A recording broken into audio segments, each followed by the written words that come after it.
Oh, I see you, Indorite. Yo, what's up? Hey, origami guys, I'm here. I've survived. Montezuma's revenge did not get me. Not this time. Uh, hopefully, you guys are doing okay. It's a bit of a weird time. I was thinking like, hey, Tuesdays, Sundays. We'll probably be doing mostly Sundays from here on out because my job is changing, which is great. You know, in a great way. It's changing to where I'll be working later, so 4 o'clocks will be a little bit tougher to do. But that means just you get me a little bit longer on Sundays because weekdays are can be a little cramped. How are you guys? Are you guys doing okay? Halfway through the week? You know, it's the hump day, if you will. Hopefully, it's been a pretty good week. Let me break it down. So, I had completely a jam-packed, okay, jam-packed stream for us yesterday. Right? I was planning to really have like just a good stream for us, and I decide, hey, I need to go ahead and have lunch because I'm probably not going to get dinner until 8 o'clock. Because the last time I streamed on Tuesday, I didn't eat till 8. We ended at 7. I had to like run, take a shower, go and get some food. I was like starving, right? So I was like, I'm going to go ahead and get ahead of that. This time, I'll go ahead and eat lunch. Well, that didn't work out. I had fried food for dinner the night before, and then I had fried food again for lunch, and I had terrible gallbladder issues. So at first I thought it's actually food poisoning because I was like, man, I feel like I need to throw up really bad. But I had a terrible pain, and after talking to Mama Goron, Dr. Mama Goron, PhD, she informed me that it probably was a gallstone, which made a lot of sense. So I was in a lot of pain yesterday, but I don't know if you guys have ever had gallstones. As soon as like the gallstone is gone, you feel a lot better. So, you know, pizza. Yeah, it wasn't pizza. That probably would have been better. It probably would have been better. But speaking of mammals, what's your favorite memory? Well, I don't even know what that's a question for Mama Goron. If that is a super scientific joke. My favorite memory so far in our research. Dang, that's tough. There's a lot of like mammals that we have so far looked at, and there's a lot of good ones. I think if I was going to call back is a turn Dr. Professor Mamagoran, PhD, attorney at law. That if we ever make it big, I'll make sure that's a shirt. That sounds amazing. No, I think when we were talking about the Zora and because the Zora in like the fish video, we were like, hey, fish, like, hey, that's gonna be these guys, right? And then it ended up being like, well, no, they're not. They're not. Oh, the birds with boobs. Oh no, that might that might be that might be the best. I'm not gonna lie. That one was pretty. The everyone's comments about birds actually having milk was pretty good. Was pretty was pretty fantastic. That was actually very fantastic. So anyway, I'm alive. And we moved this stream to today because we've got a lot of stuff to get through. There's a lot of stuff going on. Okay, we've got mammal research we've got to get to. Mama Goron is gonna throw tasks in our chat. Not yet, Mama Goron. So don't get any ideas. Okay, I get to have my nerdy stuff first before your nerdy stuff. So let me nerd out a little bit first.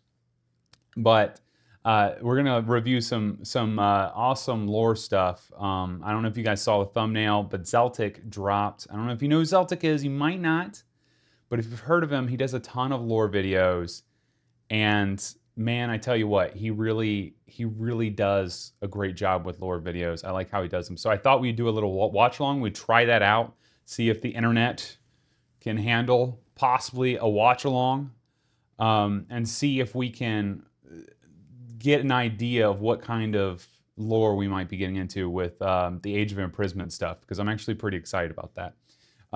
Glad to see you feeling about it. Thanks, Origami. Yeah, it really hit me hard. Mama Goron had to take care of me. I tell you what, it was pretty rough, man.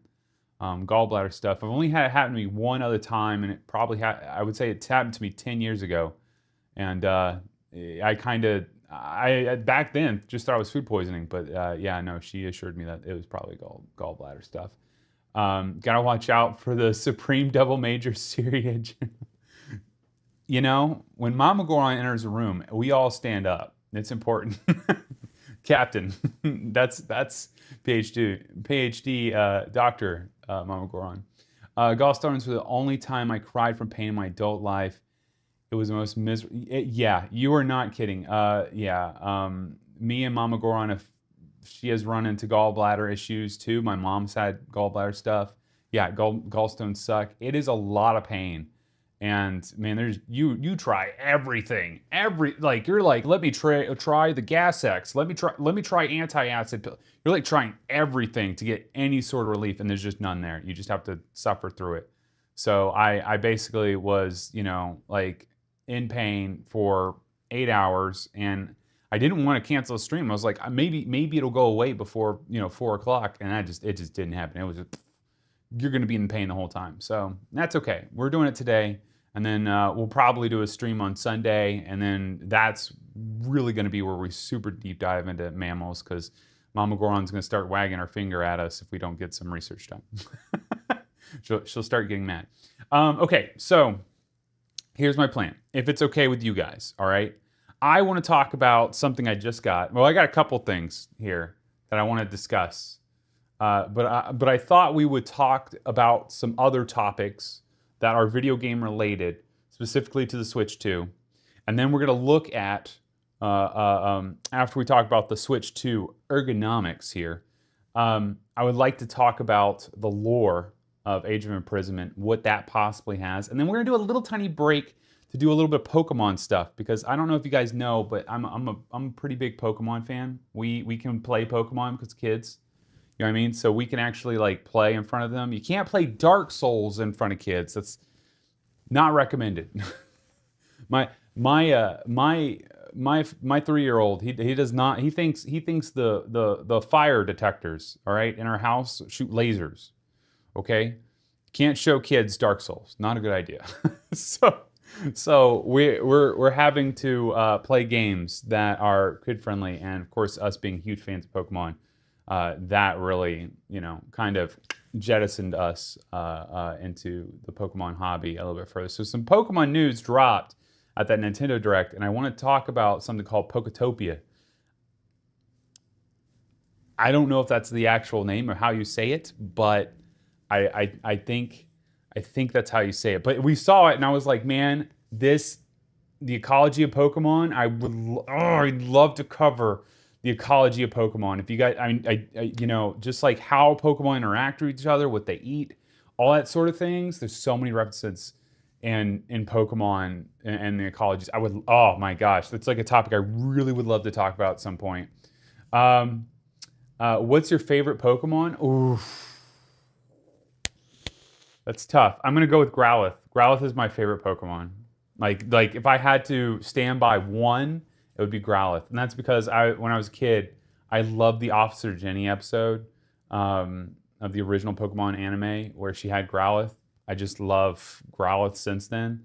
So Growlithe is like my number one Pokemon. But I have so many favorites. Like I really love Greninja. I think Greninja is super cool. I really like Mimikyu. He's my assistant.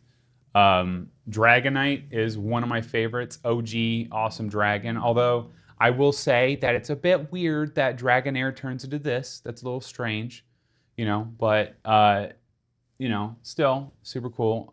Yeah, so I have my lab assistants. Third favorite, I might go with Rowlet.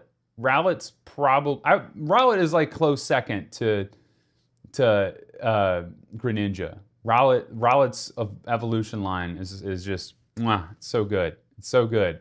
Yeah, and I really like Decidueye. And the TCG Pocket game that you can play on your phone, I totally play like a Greninja Decidueye deck, and it's kind of like a sharpshooter deck. It's a lot of fun. Growlithe's a good choice. Yeah, yeah. What? Wait, smoke detectors don't shoot lasers? If it's my 3-year-old, he absolutely thinks that they do. We have to tell them nobody. He has a very active imagination, very active, and that's just great. Gyarados, 100% for you. Yeah, Gyarados is awesome, dude. That's a great Pokemon to be to have as a favorite. I mean, and I will say, the red Gyarados was the one that really sparked the whole shiny hunting. If you know anything about like the history of shiny hunting, a lot of people's first shiny was actually the red Gyarados in gold and silver for the Game Boy Color. Now, I will say that I named that Gyarados Scarlet because mine was female when I caught her, and I actually have on Pokemon Go a Scarlet red Gyarados that my wife, Mama Goron, gave to me. So I'm very, very happy about it. It's weird how drastically different Dragonair looks from Dragonite. At the same time, they share. I know. That's the crazy part about that evolution. Even as a kid, I was like, this is strange. Like it kind of because it really seems like they should have gone into more like a winged like serpent dragon, but then they just go straight into kind of just a dragon, and I was like, that's so odd. But I mean, if you go back and you look at a lot of like the concept design stuff for Pokemon, it's clear that I think they were going for something else, and then maybe at the last minute they kind of shifted to Dragonite. You love Magikarp. Magikarp is so cool. When I was a kid, I thought Magikarp was like the lamest thing ever. But now as an adult, I actually really appreciate Magikarp and Phoebus. And I see people collecting Magikarp cards and like making attire binders. And the Shining Magikarp card, which is like, oh, is it from like Neo Genesis or something? It's an old school card, is like super, super highly valuable. Because if you guys don't know, Shiny Magikarp, which, is Magikarp's normally red, Shiny Magikarp is gold. So it's pretty cool. My favorite is Zigzagoon. Hey, Zigzagoon's really cool. The Galarian Zigzagoon is wild.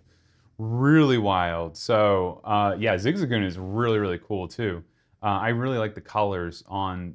Well, I like both. I like the Galarian one, and I like the normal, which I believe the Zigzagoon was in Gen 2. I could be wrong. A lot of Pokemon now, with over 1,000, it gets mixed up. But I'll get my Pokemon lore figured out. I'll over the course of the months here, I'll get it all lined up. I'd love, we're gonna do some research into Pokemon. Trust me, we've already got videos planned for it. Such a good choice from everyone. Yeah, you guys have really good, really good choices on Pokemon. What your favorites are. Magikarp is useless. Gyarados equals terrifying. I think that is one of the reasons why I love that Pokemon evolution so much. It's like, if you use Magikarp, it's kind of like it doesn't do anything, but then it evolves into one of the most scariest Pokemon ever, I leave for 2 seconds. You guys are talking about Pokemon without me. Yeah, which, I told you, this is my nerd time. You'll get your mammal research later. Skill issue? Yeah, you gotta stay on top of the Pokemon talk here. Magikarp isn't used. They're just doing their best. You're exactly right. M and Phoebus, which I really like Phoebus a lot, and I really hope Melodic. I think I'm saying that right.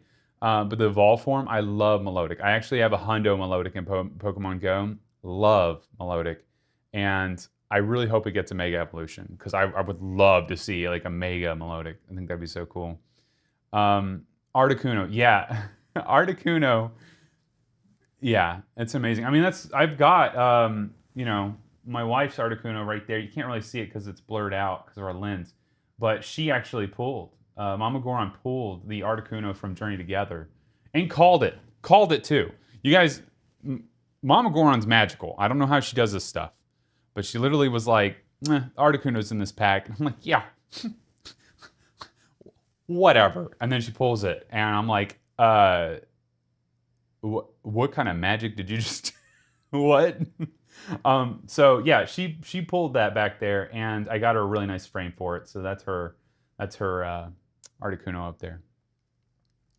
Gyarados' BA, yeah, absolutely. Gyarados is so good. And again, I think it was perfect being like the first like shiny Pokemon a lot of people like saw for the first time, because it's just so different. Like a red Gyarados, it was so cool. Like you go to I can't remember the name of the lake, but you go to a lake, you swim in the middle of the lake, and it's Team Rocket's messed with this Gyarados, and you have to fight it and capture it. And man, I just remember that's such a good memory from me back when I was a kid. I loved it. Uh-oh, did my XP just reset? Oh yeah, you're trying to get the number one chat badge. Hey, look, you guys go for it. You fight for it. Bird magic. That's you definitely have it. You definitely have it, Mama Goron. So okay, guys, I gotta lock it in, okay? Because already wasted 16 minutes. Wasted. I'm just kidding. I want these streams to be just as much fun for you guys as it is for me. And I mean, it's fun as it's just going right into research. We need to have these like chill out sessions with my pumpkin cream chai, dirty chai latte, which has got shots of espresso in it to wake me up. Okay, today, guys, I want to talk about something very interesting. Okay, we got some goodies. Okay, you might have seen this. I posted about it. If you don't see my posts, you got to check out my posts. Okay, I post a lot. I don't know if I post a lot, but I try to post any updates or anything cool. Okay, so this just came out. Just received this. I pre-ordered this for the Switch 2. We're gonna test it out today. We're gonna unbox this on stream. We're gonna test this out. I got my Switch 2 over here, and we're gonna test this bad boy out, see if it puts together well. It's gonna be absolute mayhem. But before we get into that, you may be wondering, why would you be interested in buying something like a grip for the Switch? Isn't the Switch the most perfect handheld ever? Well, no, it's not. Spoilers, it's not. I love the Switch. Don't get me wrong. If you love the Switch too, we are in the same boat. I'm a big fan of the Switch. However, I got arthritis hands. Okay, I've been playing on a Super Nintendo controller for probably longer than some of you guys have lived. So with that, I can say that my hands, they hurt, as you know, being this old now. But we've got to talk about something before I get the board. We've got to do different science. Gotta get the board. This is different science, okay? I know. I'm a big fan of the board. You guys know that. I like the board. It's easy to display information. Oh no, spoilers from our last stream. Don't look, everybody. I think you all were there. So it's okay. But don't look. It's secrets. It's the formula of the universe. Oh my gosh. Okay. Hear me out. Hear me out. Let me wipe this up. Okay, so you guys know I've been playing video games for a very long time. I have a lot of cool stuff. Lots of cool stuff. You've seen them in all the videos and things like that. I want to explain something about ergonomics to all of you. Okay? And we're going to need the whiteboard for this. Don't worry, Mama Goron. We'll use this later for research, I promise. It'll be filled up, just like all our videos. So don't get too upset. Okay. Who here, tell me in chat, have any of you played on the very first Nintendo controller? Tell me what you think that looks like.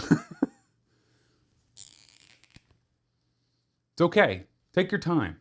What does the very first Nintendo, the Nintendo Entertainment System's controller look like? Just throw it out there from your brain, from your what's it look like? You're upset. So you're upset about the board? or that I'm asking you questions. We're a teacher. I've used the Super Nintendo controller. So okay, well I'll get to that here in a second. But I'm talking about the original Nintendo, the one that started all of this. Okay, the very first Nintendo. Has anyone played on one of these? Okay, if not, I'm not going to be upset if you haven't. Okay, I'm just going to let you know now. You've been blessed a little bit. Nothing older than you personally used. Okay. Okay. Rectangle with circles. Who else but Zane? You win. Rectangle but with circle. This is what it looked like. This is what it looked like. It was this.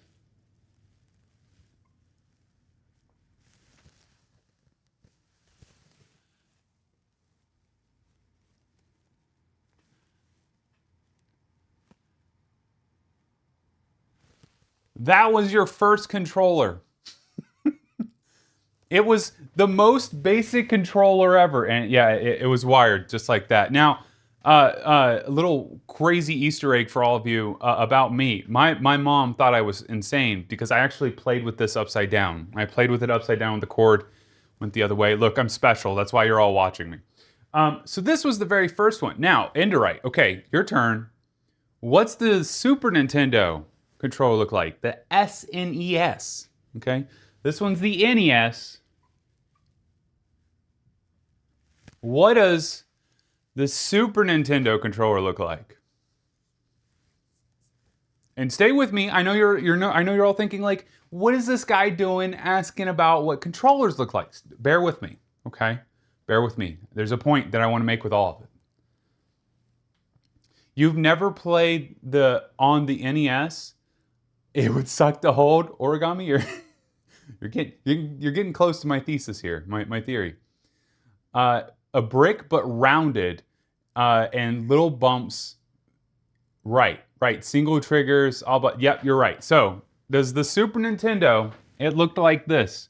It had kind of a rectangle-ish look to it, but then it rounded on the sides, and then it came back up, and it looked kind of something like that. Okay.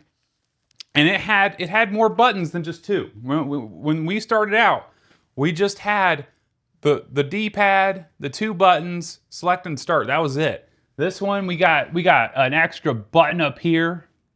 You know, we got an extra button here, and then we had 4 buttons, which was insane. And if you played on the Sega Genesis, you had 6. It was crazy. And then what's funny is with the Sega Genesis, you never use the other 2. I don't even know what they were for. But Sega Genesis was great. Blast processing. Okay, it was fantastic. And of course, you had your select, your start, and then we had the D-pad, right? The D-pad, a very bad D-pad. Okay, and this was the Super Nintendo, the SNES. For all my, Earthbound fans, it's like a Super NES, basically.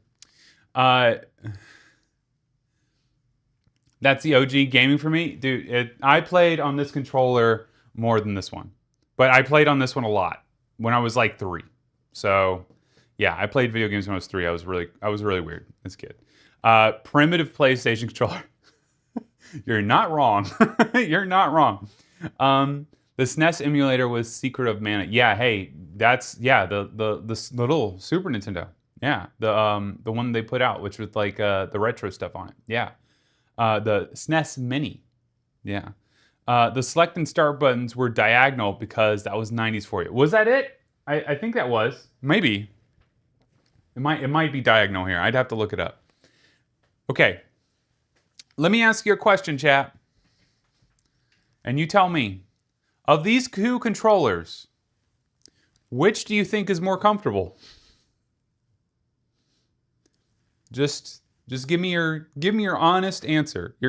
You can also be trolly too if you really want to, but I'm gonna tell you you're probably lying if you're. I'll call you out. I'm just kidding. Didn't play the Super Nintendo either, but I do know that me and my siblings would play stuff on the Sega Channel back in the day. Oh my gosh, the Sega Channel!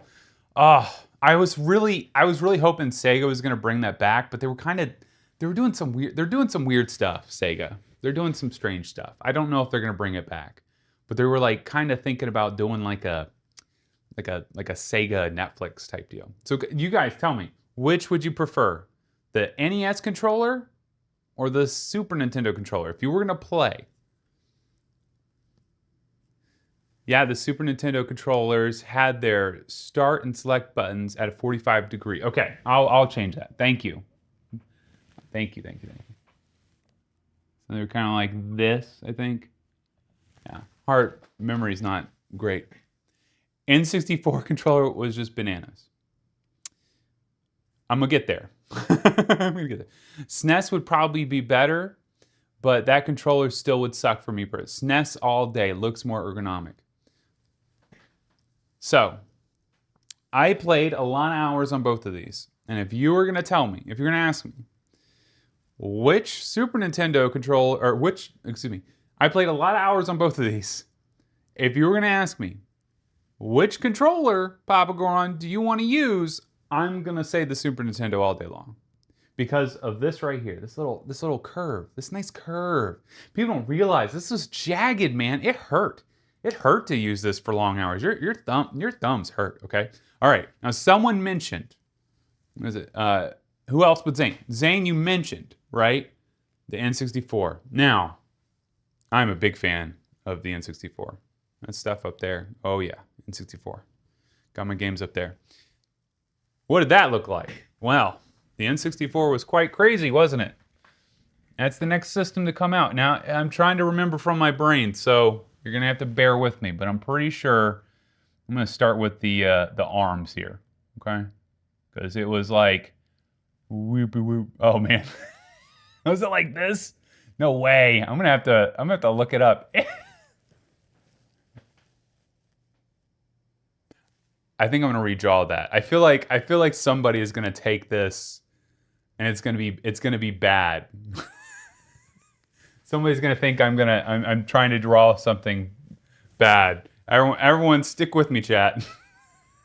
Stick with me. I'm not drawing anything bad, I promise. Okay, so I make sure I have the correct look. Oh man. The N64 controller was absolutely wild, chat. Not kidding you. Okay, all right, I'm pulling up images right now. I'm gonna use my super awesome drawing skills, which are non-existent. You're way too late, you clipped it? Dang it, everything that goes on the internet's forever, I forgot. Okay, we're gonna start kind of in the middle. Maybe I can do it, right? Like, we'll do this. Get the little hump here, and it goes up, okay? And then it kind of curves out, right? And then we get one of these like downwards, right? We looking here? We're looking all right. This is where I kind of get messed up because it kind of looked like that, like a boomerang, almost, right?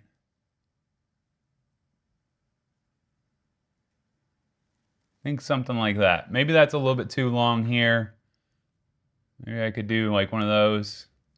Make it a little less long. Okay, and then if you remember, they did something crazy. They were like, hey, why don't we take and put a joystick in the middle here? Like you're trying to fly a freaking jet. I don't know what they were thinking, but they put in a joystick right here. You had, I believe, your D-pad, right? Yeah, you had your D-pad right here. Right, yeah, it's your D-pad. Then they went even crazier and they were like, hey, Sega, we're taking after you. We're gonna put 6 buttons on this thing. What? And they decided to put 6 buttons here. And they put an A-B here. Yeah, pretty crazy. And then in the middle, they got rid of the select and decided we're just gonna put a single button for start. So, I use this a lot. This is an N64. This is the next system that came out, right?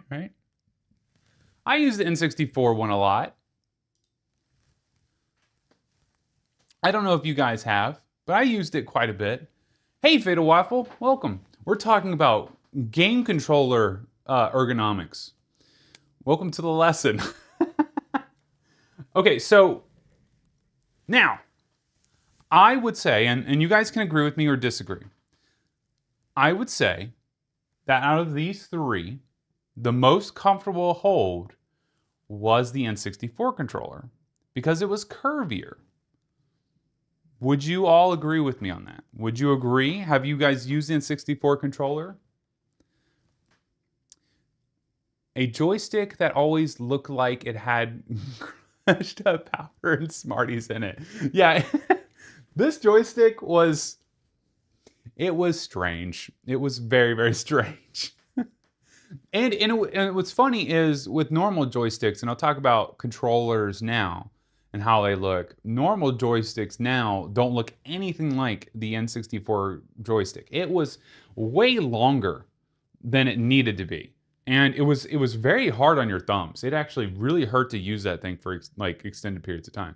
And I played Rogue Squadron on there. I played, Mario. I played Star Fox. It seemed like they were trying to go for a lot of flying games with that controller, but yeah. The N64 gives you more to hold, so yeah, it was better. I absolutely agree.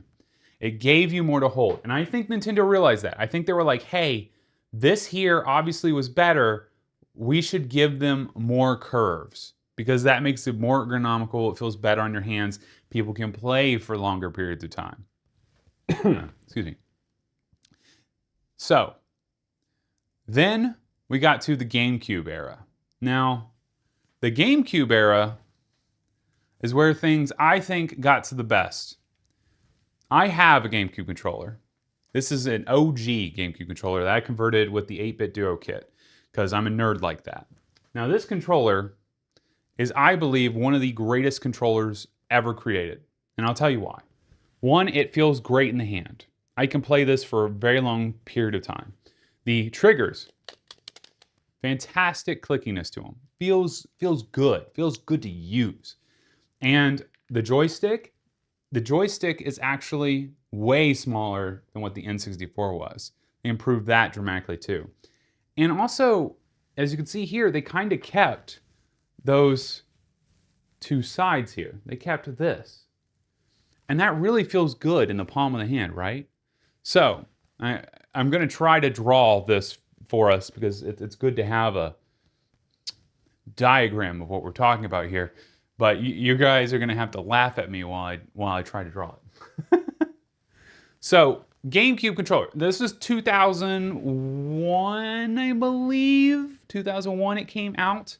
So, GameCube controller. All right, we've got the hoots it does it, and then we have the bridge out. And we this was the start, I believe, of what modern controllers kind of looked like. Oh wow, that was bad. Excuse me. What modern controllers kind of looked like, because modern controllers, I believe, at this point, really didn't take ergonomics too seriously. Wow, I am not very good at drawing. He's great at writing. He's terrible at drawing. So with that, we've got the joystick up here. We've got a D-pad down here. C-stick now, instead of the C buttons up here. That's great. And then they kind of changed the button layout a little bit. We got a smaller button here, big button right here, button up top. And I feel like that is a terrible representation of what the GameCube controller actually looked like, but we're just gonna go with it. Okay, so GameCube. GC. That's the GameCube controller. Again, I think that the GameCube controller is possibly one of the best controllers ever created. Now, after the GameCube, we got the Wii. And the Wii is, it's the Wii. I don't know what else I can say about it. They completely changed the controller layout. They decided, we're just going to go with the TV remote and like a nunchuck thing. You know, so we're gonna do that, right? And that's the Wii, right? And then after that, we got the Wii U, which I don't know really how you can explain that. It was literally the tablet, but you could argue that hey, that was kind of where we started getting into. This is a terrible Wii U, but we started getting into the screen tablet thing, right? And they were kind of making this. However, I don't know how many buttons and all that stuff, but Wii U stuff. There is something incredibly weird about their controller designs. Because we started out with the square, and to me, mind you, they made controllers for these systems. Now, I'll get to that in a second. But the main controllers, they went from not ergonomic, more ergonomic, better, amazing, not sure what we're doing here, and now we're at the tablet. And I would say this is probably more like that, to be honest with you. It's not very, you know, it's not very great. It's hard to play on that kind of stuff. So, all that to say, we got to the Switch, and the Switch really doesn't change this up much.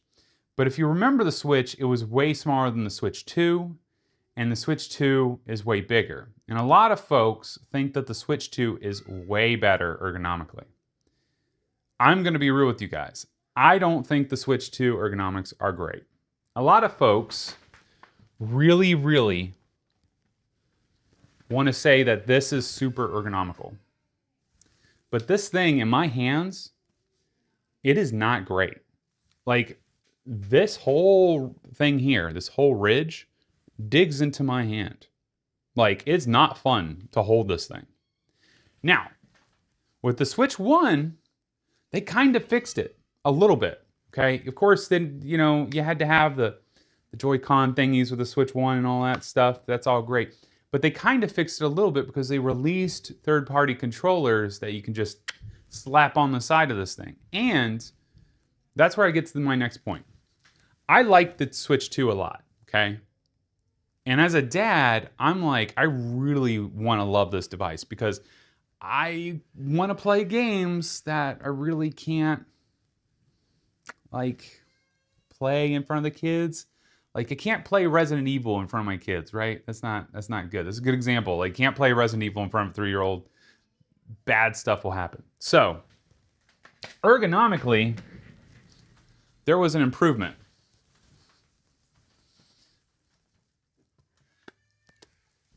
This is my Switch 1. And as you can see, it's way different, right? Now, this one has a way different grip than the normal Switch. Let me get back into my cockpit here. Yeah. The mad scientist look.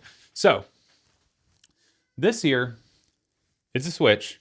This is the OLED version, so it's a little bit bigger. But this has quick buttons, D-pad up here, and as you can see, that palm part, really great. This was from a third-party company. I think it's called MOBA or Mopad.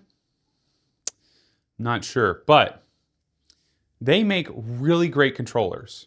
And I bought this really to play one game, and it was this year. I bought it to play this game. Yeah. This one is a little bit too scary for kids.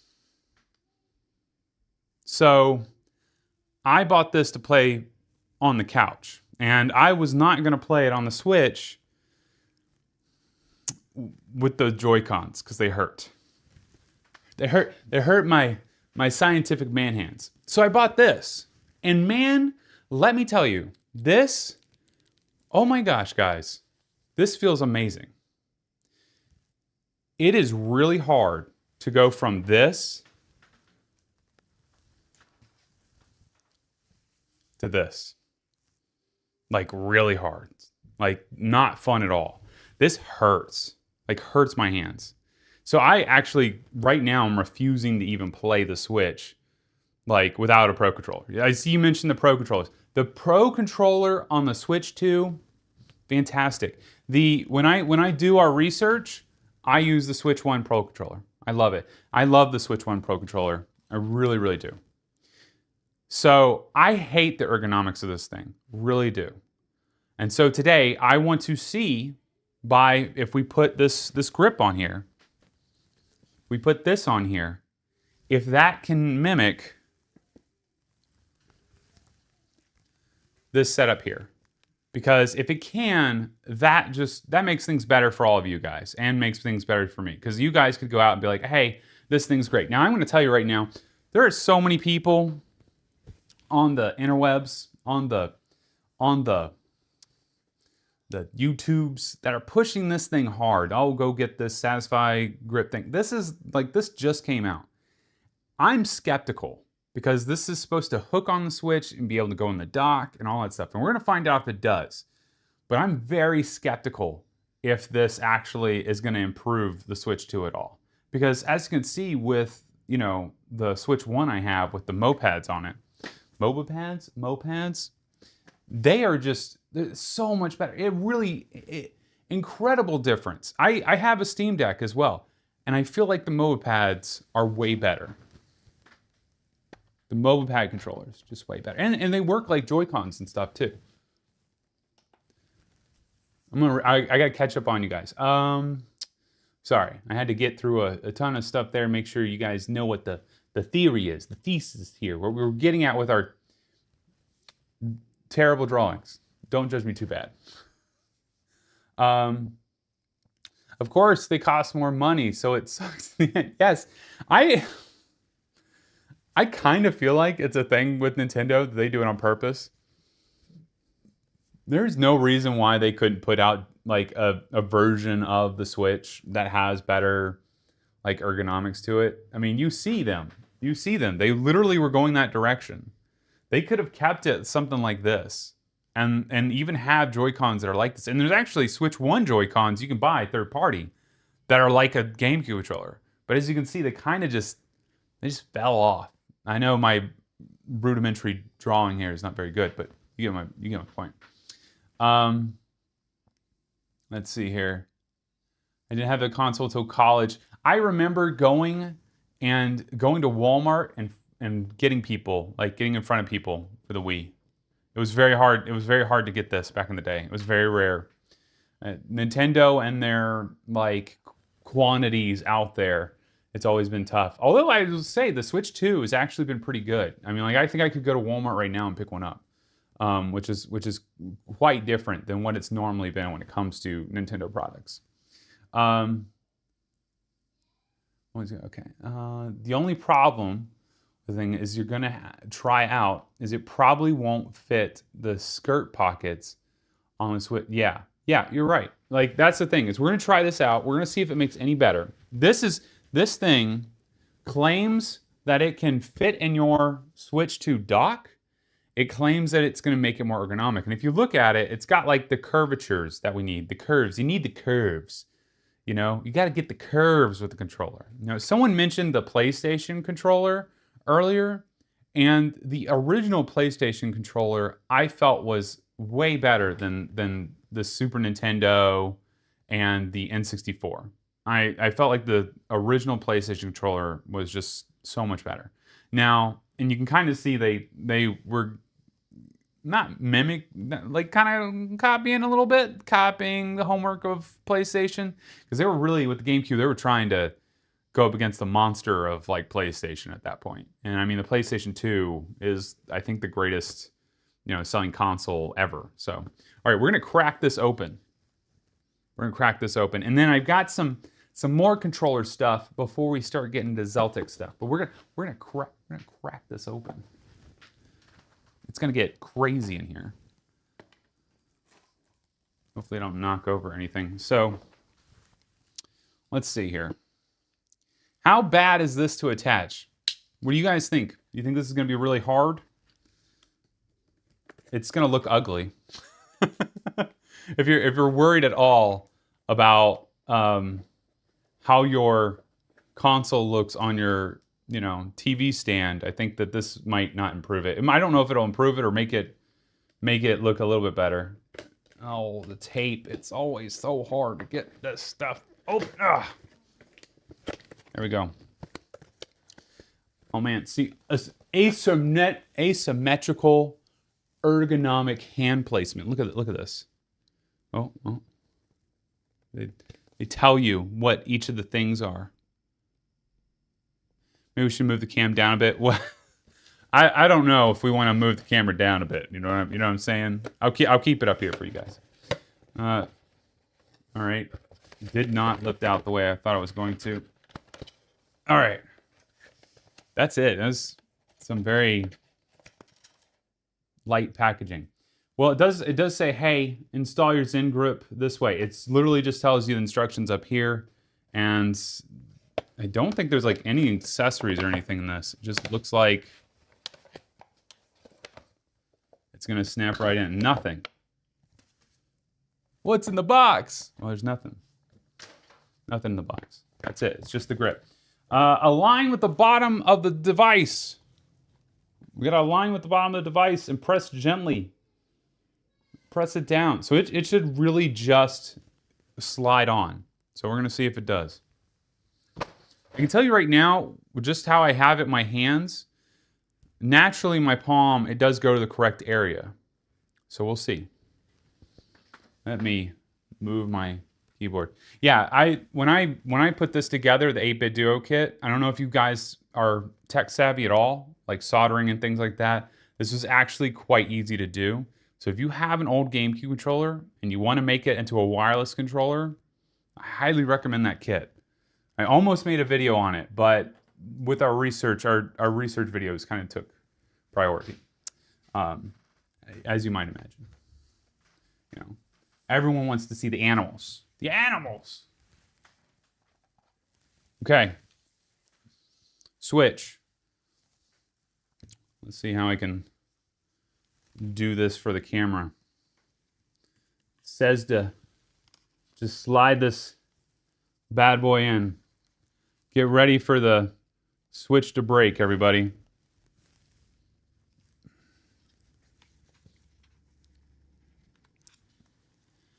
Set up pressure fit. Okay. I think that's secure. All right. So it's on there. It's actually slid on pretty well. Yeah, for science. So actually slid on relatively well. Press the same home button.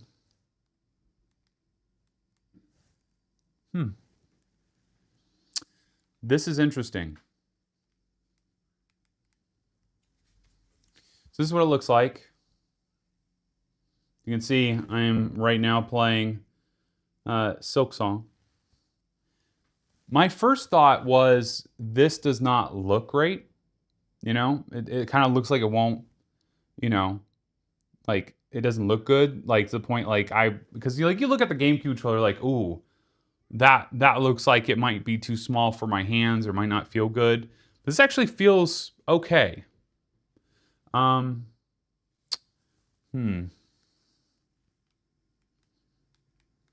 me go into. You guys kind of see that, right?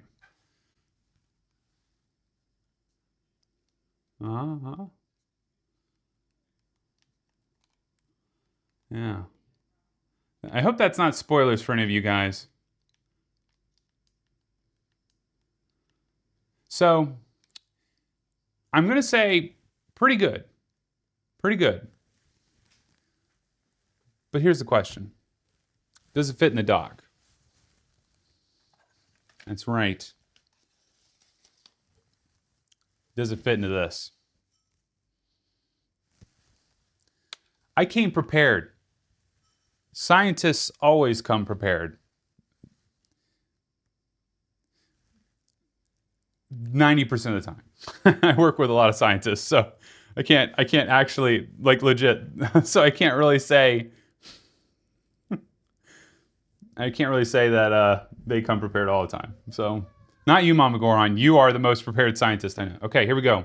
This says it will slide right into this dock, no problem.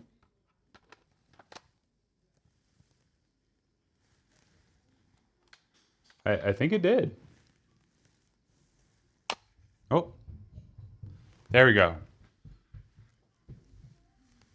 It actually did. I'm getting an HDMI signal. I'm not gonna hit it because I need to see all you wonderful people. It actually fit in there. What do you guys think?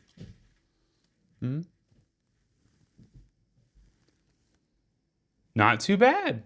I'm actually impressed. Now, I'm gonna review this a little bit more. I'll make this probably into a video, okay? It'll be the jankiest video ever. I'm gonna review this a little bit more. Try this out. I'm gonna give it like a week test, okay? And I'll report back to you guys to tell you if it's any good. Because I know some of you guys probably have the Switch too, or you're thinking about it. And if you're like me, you're a dad and you can't play games in front of your kids, you're probably worried about holding this for a very long period of time. I want to know if this is any good. Because if it can get close to what the Mopads did, Mopads, I can't remember the name. But if it can get close to that, this makes this a lot better. Now, it doesn't fix this issue, which if you've played the Joy-Con joysticks, they're really not that great. But I will say, pretty good. Pretty good so far. I'm actually impressed that it actually fits in the dock. That was one of the things that I think a lot of these external grips, they don't do. Okay, let me catch up with you guys, because I know you guys be talking and it's hard to oh, it's gonna be for an HDMI signal again. Bro, if I could even afford Silk Song. What? Why is it $20? It's so good. Speaking of which, I'm going to talk to something else here because I didn't want to bring this up without having one more thing before we jumped into the lore. Playing on it for a few hours will probably help knowing how good it is or not, but not bad so far. Just looking at it. Yeah, I'm going to report back to you guys. I want to actually give you guys a good review of it. I don't, because a lot of YouTube people and Twitch people, they were just like pushing this thing out, and I really appreciate those folks' content and stuff. But anytime someone's like, I think this is the greatest thing ever, it's been like hit or miss for me. You know, it's not been like the greatest product ever. I actually had recently someone like recommend a device and one of the reviews, and they had an affiliate link and all that stuff, and you know, that's great. You know, all YouTubers need money and stuff to keep their stuff going. But I got the device and it was not great. It was not like as good as they kind of made it out to be. So I really want to try to give you guys the scientific, you know, best research review that I could possibly give. I think if you looked at my analog pocket review, I was pretty harsh on some things on that. And some people even called me on the comments like, dude, your review is a bit harsh on something that's just supposed to emulate or just supposed to play Game Boy games. It's like, yeah, but we're in 2025. Things got to be pretty good now, okay? We don't need to be, you know, we don't need to be here no more. We don't need to be here no more. You got to be at least here. And dear Lord, let's not be here. Please. Please. Let's not be here. Definitely. No. Chat? No. No. Got $7.50 in my Steam wallet, and that's it. Okay, well, you'll get there. It might go on sale, but it's $20. You know, $20. I go do some work at the market. Okay, so with that being said, I want to talk about Hollow Knight real quick. I had a huge revelation in Hollow Knight. I don't know if you guys have played Silk Song. I'm a huge fan of retro games like Castlevania, Metroid. I love those kind of Metroidvania games.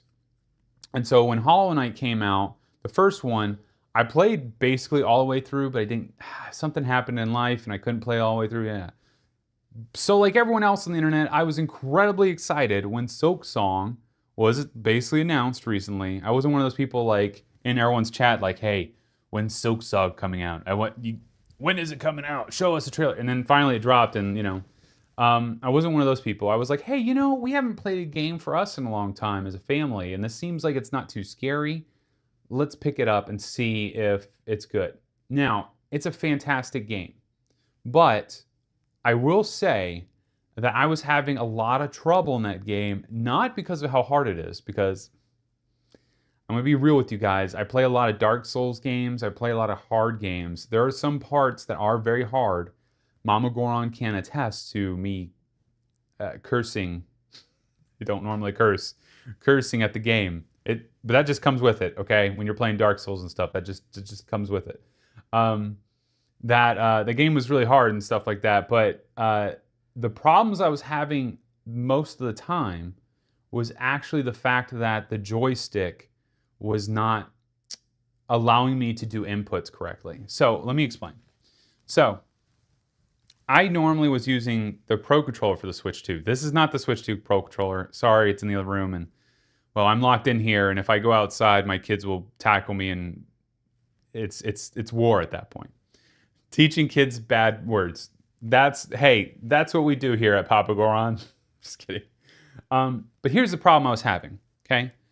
I would be using the joystick, and one of the things that you have to do is do a down right bumper.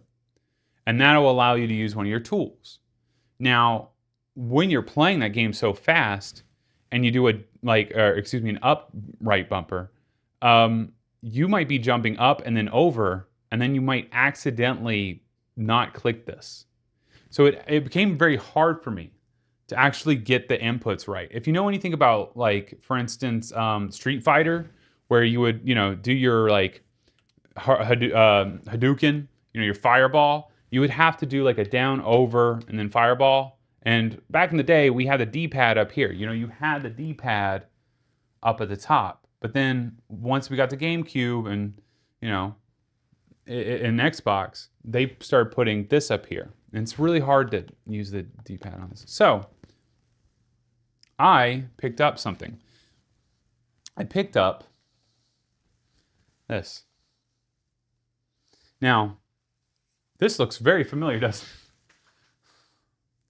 Looks really familiar to that Super Nintendo. This is the 8-Bit Duo Pro 3. And I picked this up because the D-pad was the primary source. And I used it last night playing the game. Completely fixed the inputs on the game. I was able to do the up R's no problem. I was able to basically do an entire jumping puzzle no problem. I highly recommend, if you are having trouble with inputs in Silksong, think about maybe purchasing this controller for retro games. I highly recommend it. I liked it so much that I picked up this one by accident. Yeah, by accident. And I got a better one. I got the indigo blue one, which, if you know, this color scheme is the Game Boy or GameCube, color scheme. So I had to pick up this one. Comes with a dock, which is great. I highly recommend it, and it literally made the game way more enjoyable. I cannot stress that. So I know that Silksong is really tough if you're playing it, but I highly recommend that you consider, if you're really into retro games, picking this up. And I'll tell you why. Okay. This is my last thought on it before we get into some Zelda. Okay. The D-pad on this is not a rolling D-pad. There are switches down here, like little micro switches. So when I push down, it is a true down. I can't roll left or right on this. I have to really, really push it to maybe get it to do a left or something. So your inputs on this are going to be near perfect.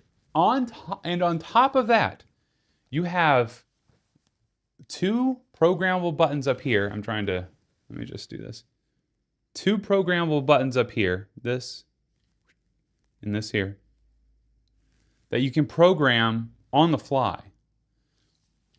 And then you have two buttons on the back of the device as well that you can program on the fly. So if you are really having trouble with, for instance, the up right buttons to do your tool move, you can actually program one of these buttons or even the back button to do that. That made the game way more enjoyable. I'd say like it took the game from like for me like an 8 to a 10 out of 10 because this controller. So I highly recommend if you are interested in really making the game better for you, making the game more enjoyable, consider getting one of these controllers. Not even just for the Switch 2, but actually for the computer. Do these controllers work for the computer? Yes, absolutely. In fact, it has multiple different like inputs here. You can do Bluetooth, you can do switch mode, and then you can do D mode, I can't remember what it's called, D-axis maybe mode. So you can absolutely do it because this also comes with a dongle, a 2.4 gigahertz dongle. So you can just plug that in and that works fantastically. I use 2.0 gigahertz for my mouse. And let me tell you, it really makes a huge difference when you're doing a lot of stuff. So I highly recommend this controller. I really cannot stress it enough. This controller is just fantastic. Is it as good as the GameCube? No, I mean, GameCube's controller is amazing, right? But you're not, you know, it's got no D-pad up there. We're talking about the D-pad over here. Also, the buttons are swappable too.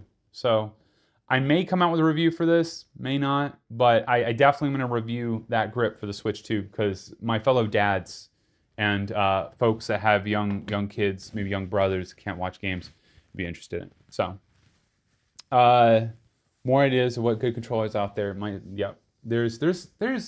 I think you hit the nail on the head with the Switch 2 Pro controller. That might be one of the greatest controllers that I've ever used. I really love that controller. I almost didn't think about picking this up because of that. So if you want a joystick, he got me one playing Mario 64 on the PC. It's great. Yeah. I got her one that it was an 8-bit Duo Ultimate 2. I believe now they have the 3, and it's really, really good. 8-bit Duo makes pretty good stuff. And they're also the sister company to Analog, which is the folks that make the Analog Pocket. So they're kind of like in cahoots. I don't know how, but yeah. Okay, guys, it's been an hour. That was my nerdiness. So thank you for bearing with the nerdiness for a little bit. But let's get to some news. Okay, let's get to some news. Let's turn this around. Or I can keep this. Or I can keep this here. Actually, now I'm thinking about it, we might keep this over the side when we're talking about lore stuff. Let's see. Nerd. Guys, put F's in chat. I have to erase my beautiful drawings. I know, it's sad. It's sad.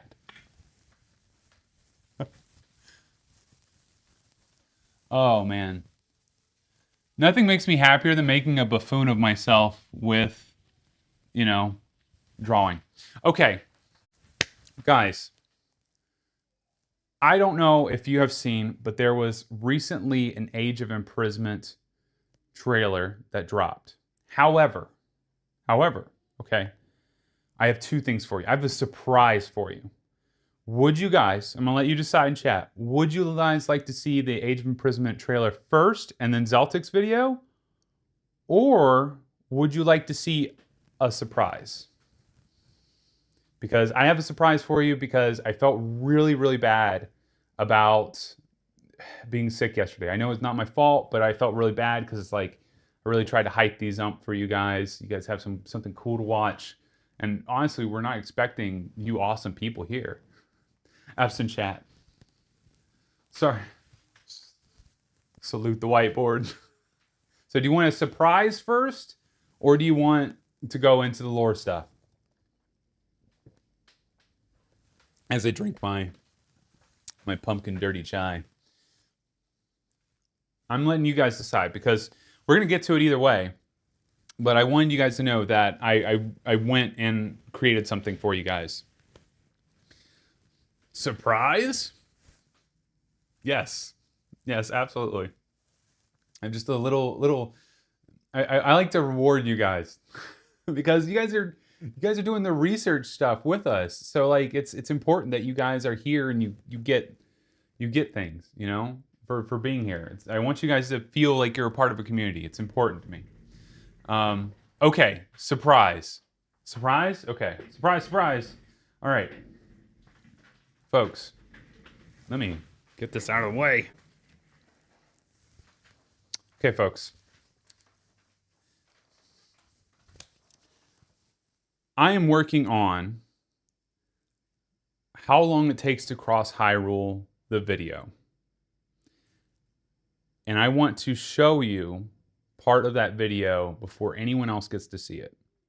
So, I hope you guys enjoy, because I'm just going to show you the intro of what I've worked on thus far, and I want you guys to tell me what you guys think, okay? So, in 1 second, I'm going to cue it up, like my old projector days. See, I don't know if I told you guys, but I used to be a projectionist back in the day. Huh. It's fun how things change. Okay, so I'm going to go away for a second. I hope you guys enjoy this. Mama Goron, if this sounds terrible, let me know.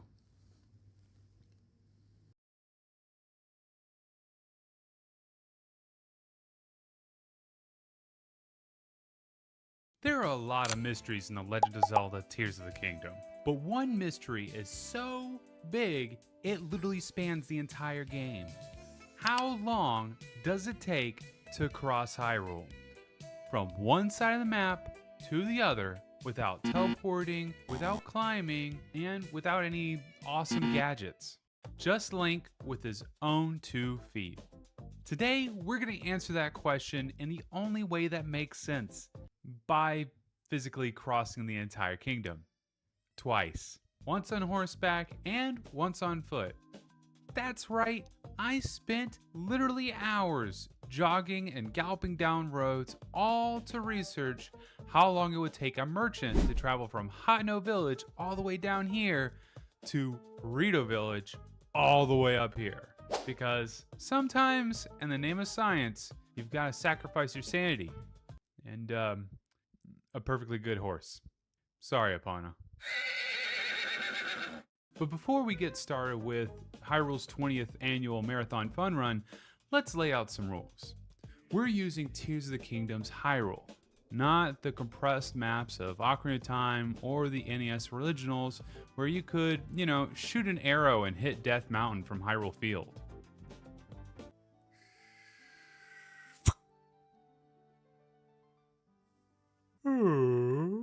We're talking about the full modern kingdom.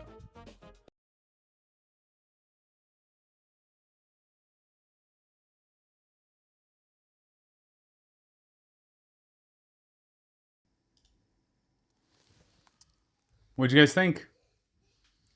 That was our stream. That was our stream that we had. So it's being made into a video. I'm working on it as we speak. It's gonna take probably a week or two, but I feel like it's gonna be really good. Hopefully you guys like some of the jokes. I will tell you some of the stuff that I do for YouTube is just not what I'm expecting. I was like, I'm making this point about how in the old games you can shoot an arrow from to Death Mountain from Hyrule Field because it's just so close. And I'm like, what if I just like Monty Python style create an arrow that just comes and hits a Goron? And you know, with my wild brain, I'm like, we gotta put that in there. You like, very nice. Thanks so much. Oh, a death counter? Maybe I should add one. Do you guys want a death counter on that? I could definitely do that because there is times that we've had to, you know, roadkill and stuff. Very nice. I like it. Good jokes. Good setup for the video. Thank you.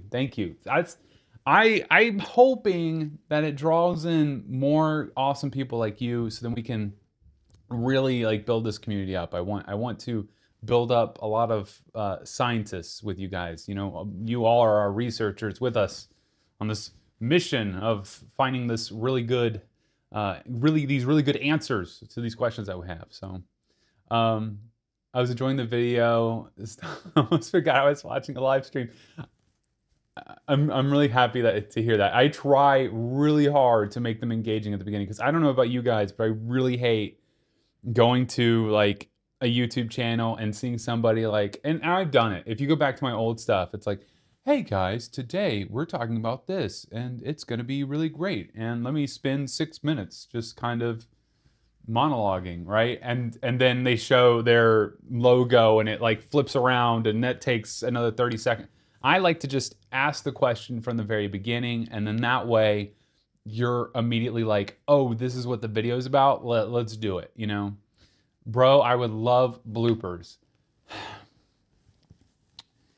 I will try to include bloopers, especially in this because it was live streamed, but to be honest, I haven't encountered any great bloopers yet. If I do, I will make them the end of the video because I love putting at, I don't know if you guys watched all the way through, but the end of the videos, I always put a really just silly joke. Like, for instance, the Skyrim video, I put a very silly joke there too. I tried to put in a silly joke each time.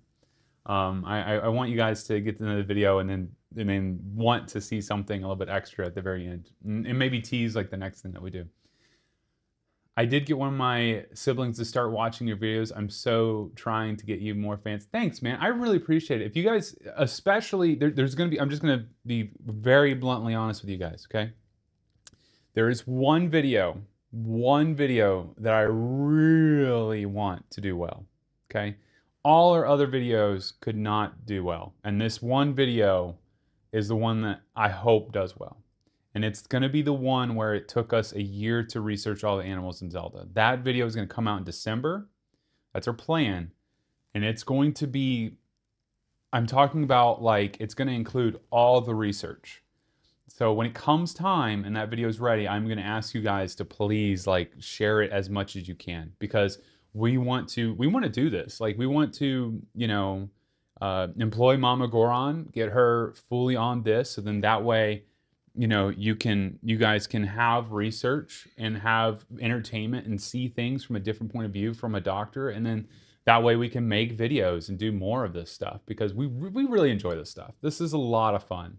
I mean, we really tested the waters with, I would say the Children of Hyrule was the very first one that I did. And then after that we did Birds, and Birds was like, it was amazing to see that you guys were so into it. Because then we were like, wow, okay, there's a whole audience on YouTube that is just waiting for research. And I'm like, that's what we do for our regular jobs. I'm more than happy to take what I do for my regular job and apply it to something that I really, really enjoy, right? Very nice trailer. Thank you so much, That Music. I really, really appreciate that. I hope that video does well. I will say right now, YouTube is a very, very weird place. We haven't been getting near as many views as we normally do, and I believe it has something to do with like the ad blocks sort of stuff going on right now. There's a lot of YouTubers that have been talking about like just in the month of August and September, those 2 months that like views have been down for them. So it's not just us. So it's kind of across the board, across the bird. Yeah, birds on my mind, board. Turns out people love research. Yeah, I mean, I do too.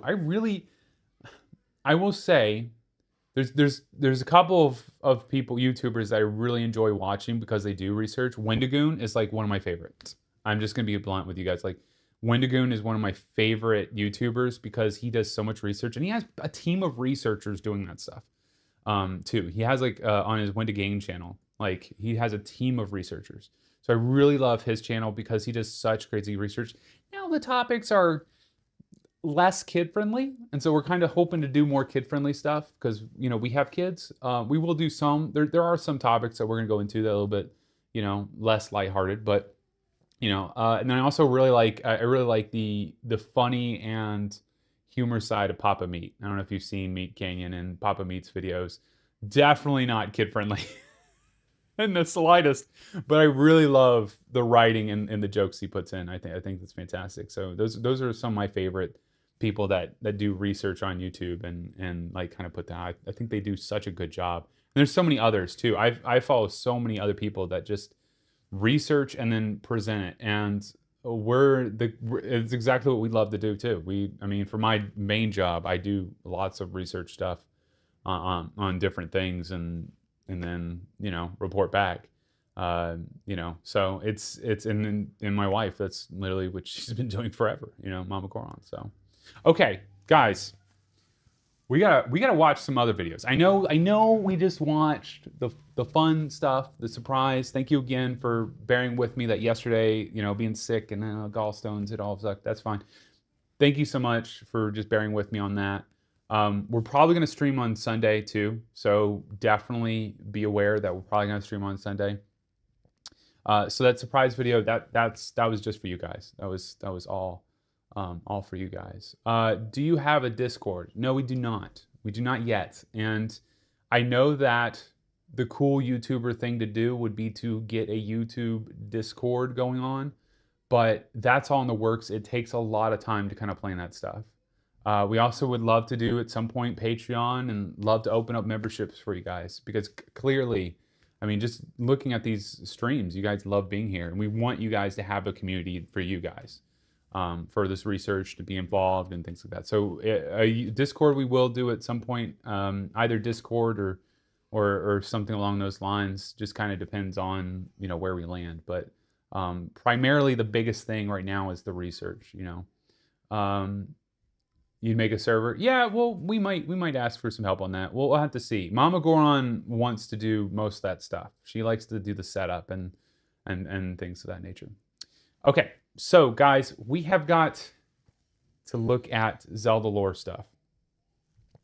I don't know if you know, but I'm a big Zelda fan. If you weren't aware, with Papa Goron and stuff, I don't know if you knew that I was a big Zelda fan, but I am. And we need to look at some Zelda lore stuff, because Age of Imprisonment, there's been a new trailer that's come out, and there are some things in that trailer that I want to talk to with you guys, and then I want to watch Zeltik's video.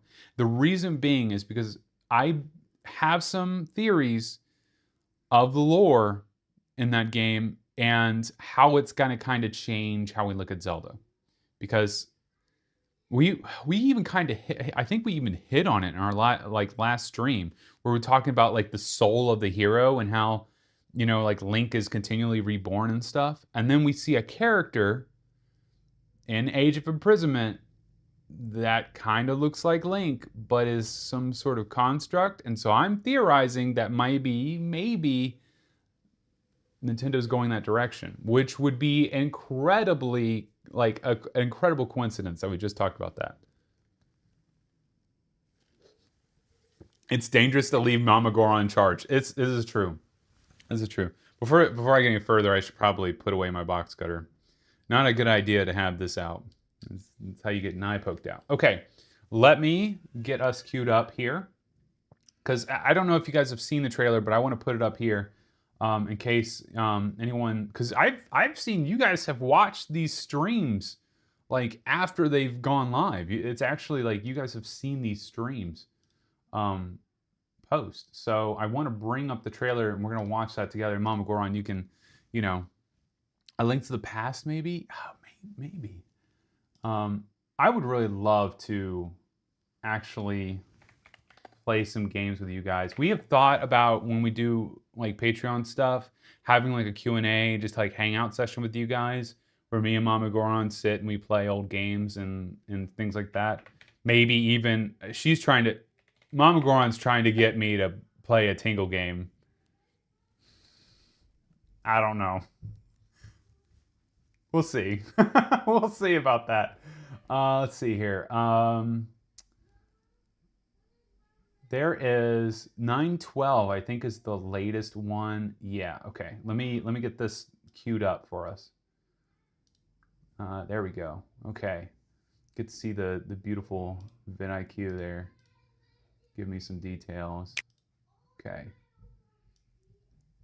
Mama Goron, let me know. Votes for Tingle in chat. Guys, please. Do you want to see me struggle?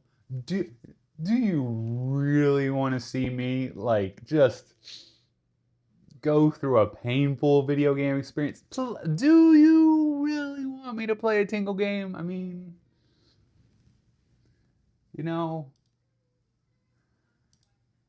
Okay, so let's see. I'm gonna try to get this as good as I can. Make sure that it's captured all the way here, because it looks like it's. I think I've got the full thing. Okay.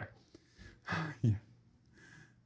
You know what? Sure, play Tingle. Oh no, Origami, you're not supposed to betray me. Okay, guys, let's take a look at this trailer together. Let's see how this is. Let me know about the sound, Mama Goron. Okay.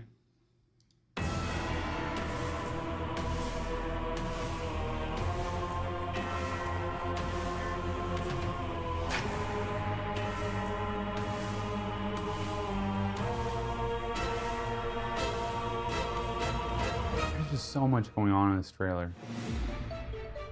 After traveling back in time, Princess Zelda meets the first king of Hyrule, Rauru, and the queen, Sonia.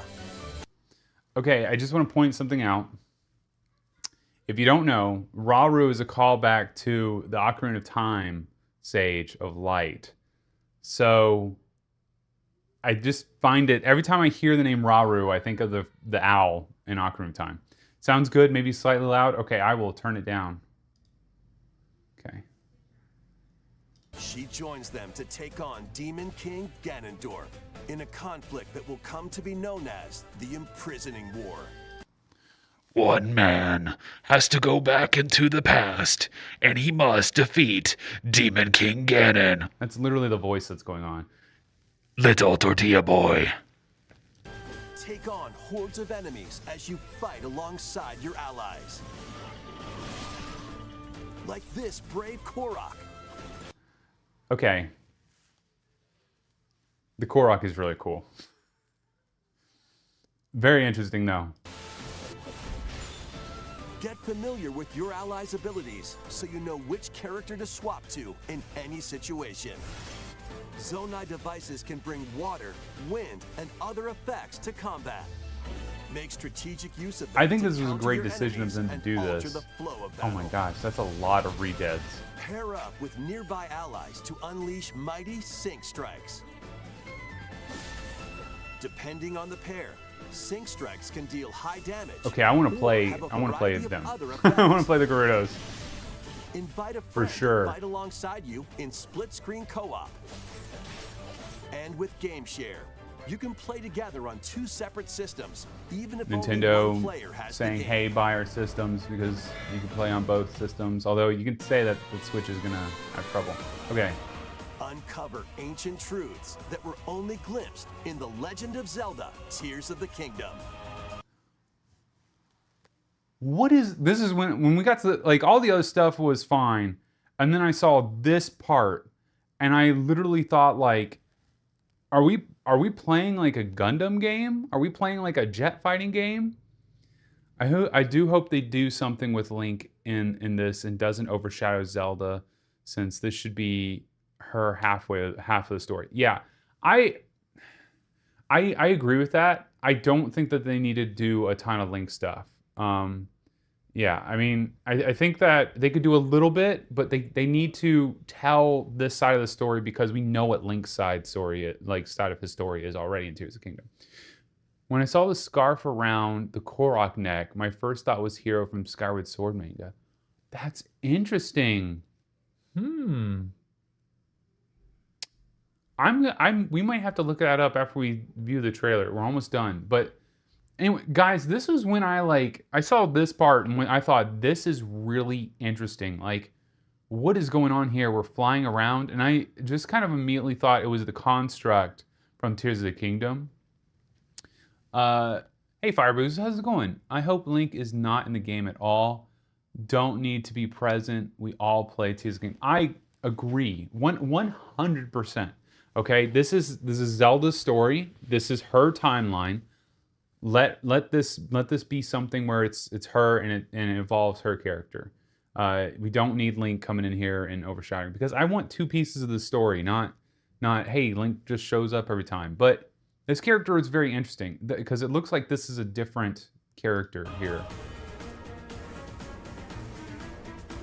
See? And then it transforms into a dude. What? This is so strange. Hyrule Warriors: Age of Imprisonment launches on Nintendo Switch 2 November 6th. Pre-orders begin later today. So when I initially saw this, and I saw this part right here with this character falling from the sky, I'm like, hey, that looks so familiar. It looks just like Link falling from the sky. And it immediately made me go,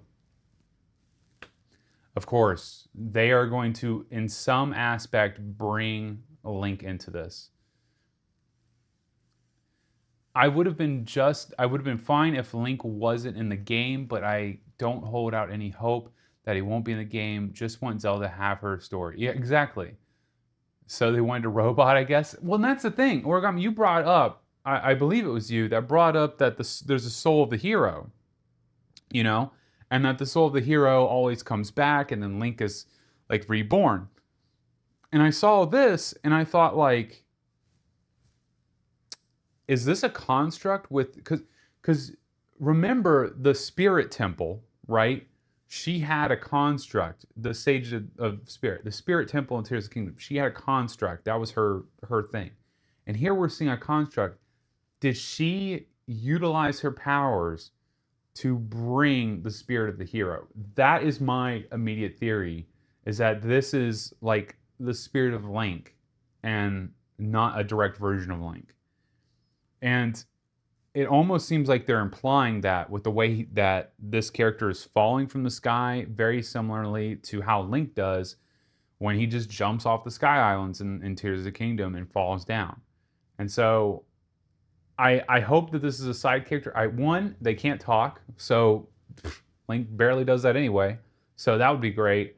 But two, I hope that it doesn't overshadow Zelda's story, like, at all. I think they need to take that back, because we've already known Link's story. So I hope that this kind of just adds lore. So anyway, I saw this, and my theory immediately was, hey, they're going to bring Link in some way to this game, because if you remember Echoes of Wisdom, they brought in a mechanic of, like, basically turning into Link. I don't know if you guys played Echoes of Wisdom. I didn't particularly care for that game too much, because I felt like the puzzle parts of it were not really for me. But Echoes of Wisdom actually has a lot of good lore in it, and in that game you actually, like, have a meter and you charge up and you become, you know, like a Link hero there, like a hero mode. Yeah. Maybe like a different someone with the same courage that the hero needs. Yeah, it could definitely. I think we were kind of on to something when we were talking about the spirit of hero the other day on our stream. I really do. I really think that might be what this is. So I saw this, was like, wow, okay. And then I saw Zeltik came out with a video that I wanted to watch with you guys and to kind of go deeper into this, because I am questioning who this is. I want to know who this person is, because are they a new character or are they not? I will say that there was, gosh, what was I don't know what the, like, was it Ancient Hero, Tears of the Kingdom? There is this kind of look here, right? That in Tears of the Kingdom, they talk about, like, an ancient hero. They kind of reference it. And even in some of the artwork, I might have actually clicked off right here. They kind of referenced, like, an ancient hero that fought Ganon, and they were in the tapestries. And so this makes me wonder if they kind of went back to the drawing board and thought, okay, how can we bring in that hero in a different way? And so I kind of thought maybe that's what this is too. So there's a lot of different things that they could go with here. But I found that interesting. But here's the thing is, Tears of the Kingdom already has this, and this is how this hero looks. You can get this armor. We have this armor in the game already. So it's very interesting. So I wanted to watch this with you guys and kind of comment on it, give my 2 cents on it. And then we will talk a little bit about Pokemon, because we talked about Pokemon earlier, and we need to get to that. But let's watch this. It's an 11-minute video. I don't think too long for us. But I want to watch this and see what Zeltik says. If you don't know who Zeltik is, Zeltik does a lot of lore videos. So where I would say if you're gonna like talk about your YouTube streamers in Zelda, Zeltik is one that really goes into the lore parts, whereas we're more into the research side of things. We still do some lore and there's some overlap there, but we really like the research portion of like the animals, like theorizing how different items are and things like that. He goes into very deeply into like, Hyrule Historia stuff, which is very, very cool. We're big fans of Zeltik. So if you haven't checked him out, absolutely do. There's a couple others too that really make good videos, but Zeltik's the one that I've seen. I think it's Monster Maze is another one that does good. So, but let's check this out. I want to see this one. So Who's not seen this this? before. So Yesterday's Nintendo Direct featured another trailer for the upcoming Hyrule Warriors Age of Imprisonment, a Koei Tecmo game set during Tears of the Kingdom's distant past, the era to which Zelda time traveled.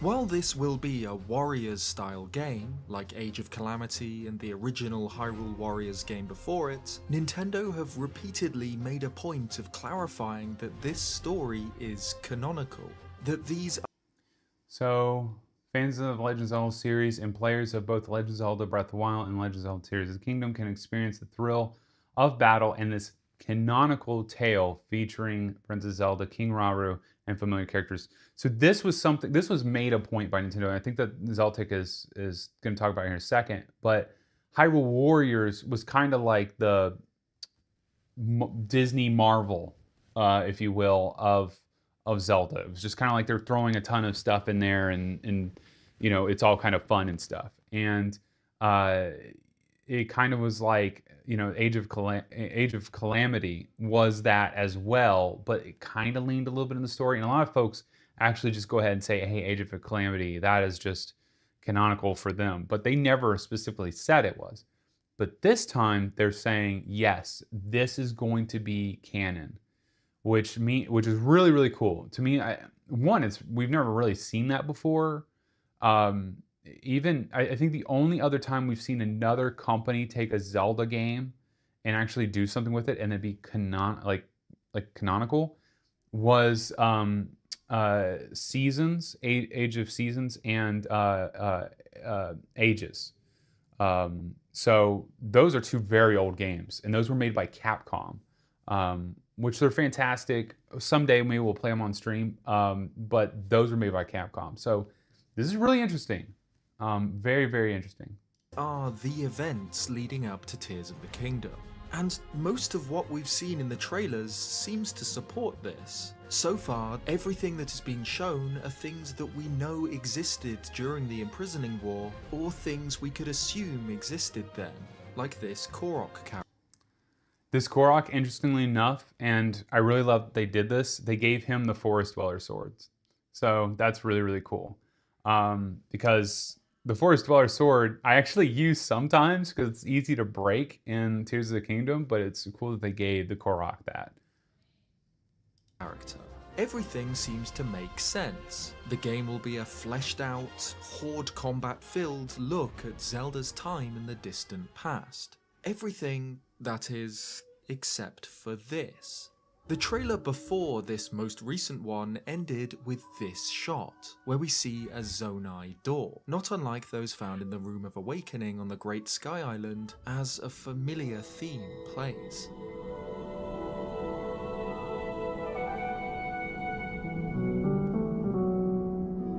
That's Fi's theme. Oh.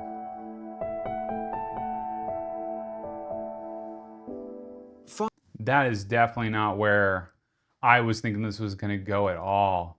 Wow. Ooh, I got goosebumps just, just thinking about that. What if they actually did do that? They bring up Fi? Whoa, that's kind of crazy to even think about, that they would bring in a character like that. And then also, you have to think about the timeline stuff with Zelda. There's a lot of timeline, like where things lie. And that would kind of give us a place for Tears of the Kingdom if it is actually Fi. I saw a few theory. Minoru created that construct based on Zelda's description of Link. But I think Fi is the one who created the construct, but I just don't know if I get an image of brother. Yeah, so yeah, I mean, it could be Fi. I mean, which is Fi? I think he's saying Fi and I'm saying Fi. I think I said Fi back when I played Skyward Sword.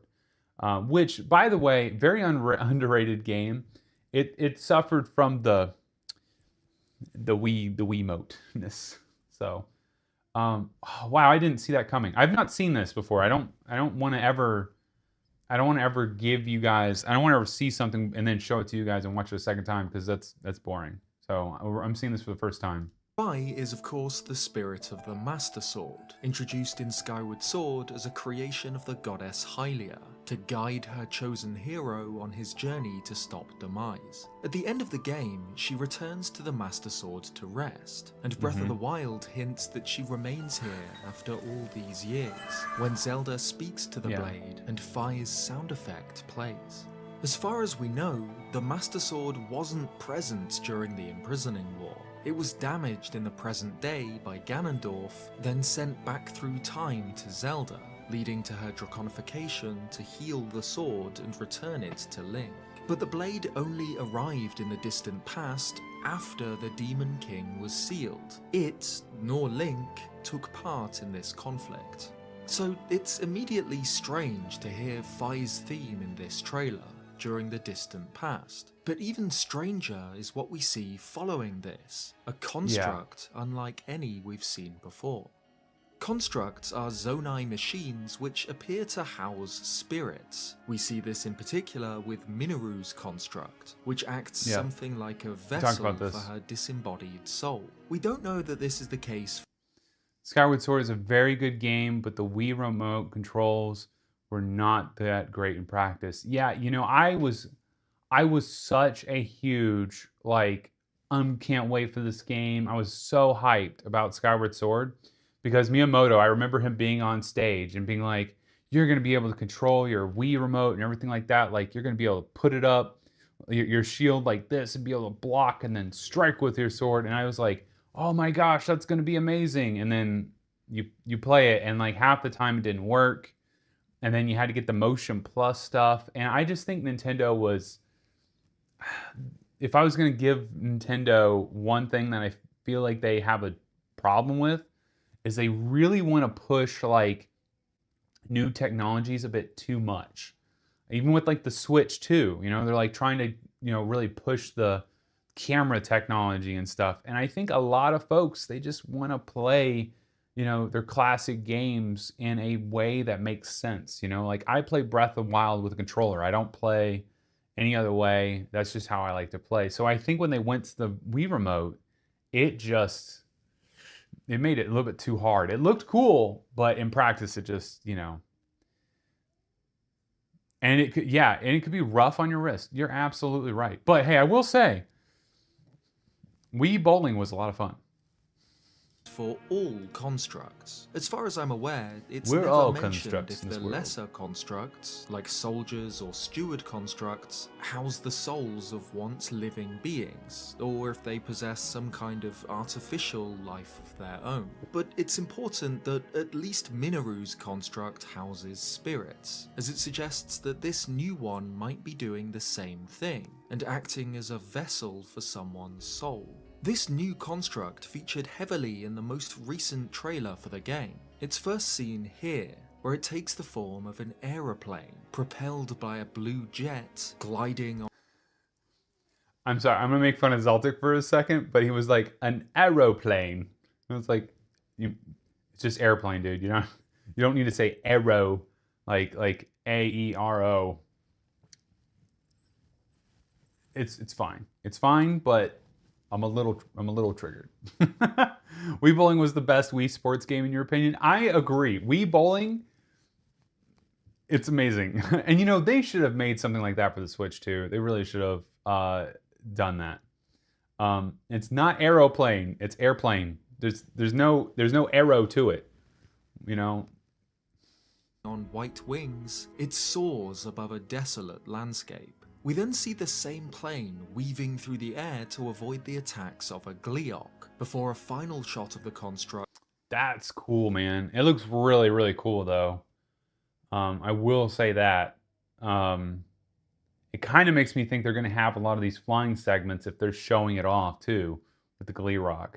Unfolding, transforming out of its plane form and into the humanoid one from the previous trailer, then skydiving into the depths. Perhaps most interesting of all is the game's key artwork, where this construct appears just behind Zelda. It wears a hood made of the same Zonai cloth as its tunic, from which long hair made out of Zonai energy falls on either side of its head, and wields a Zonai sword in its right hand. So, who is this? I mean, it looks a lot like Spirit of Hero to me. Like the soul of the hero. But it could be Fi as well. The implication seems to be that this is Link. The design parallels are clear, especially to the Link of the Wild era games. Like the hero of the Wild, this construct wears a hood, has long, wild sideburns, is right-handed, and the shot of the construct skydiving feels like a clear reference to the opening of Tears of the Kingdom. Link is of course a playable character in all of the Hyrule Warriors games, but his appearance in this one was a little less certain. And that's because, for this game to remain canon, Link can't be sent back through time to join the fight for a few. And I'm just going to point something out, okay? And this might be very, very obvious to you guys. We're all talking about how we would be okay with a Zelda game that doesn't involve Link, you know, at least not too much. But there is a lot of people out there that when they see Zelda, they want to immediately play Link and play no one else but Link. And I feel like Nintendo, they would like to tell more stories that are outside of, you know, Link, but they're scared to, because if they do, they're probably not going to make as much money. Because you're going to have folks who are like, there's no Link in this, I don't want to play it, you know, and they don't really want to give it a chance. And I think it's a twofold thing. I think it's people really love Link, and then also they're so used to Zelda having Link that if Link is not in the game in some way, it potentially their sales couldn't do as well. I mean, it's a number. At the end of the day, Nintendo's a company. They have to make money, although they monetize the crap out of us all the time. You know, we'll talk about that in the Pokemon portion of this, but they have to make money. And I think that from a corporation standpoint, this probably makes sense of why they're trying to get a Link-like character in there. Which I understand. I love my boy Link, but exploring other characters would be cool. I agree 110%. Absolutely. I didn't name myself Papa Link. I named myself Papa Goron, okay? Because I love Gorons. I think they're super cool, you know? There's Zora characters. You just go through all the characters in Zelda. I love the Garuda, too.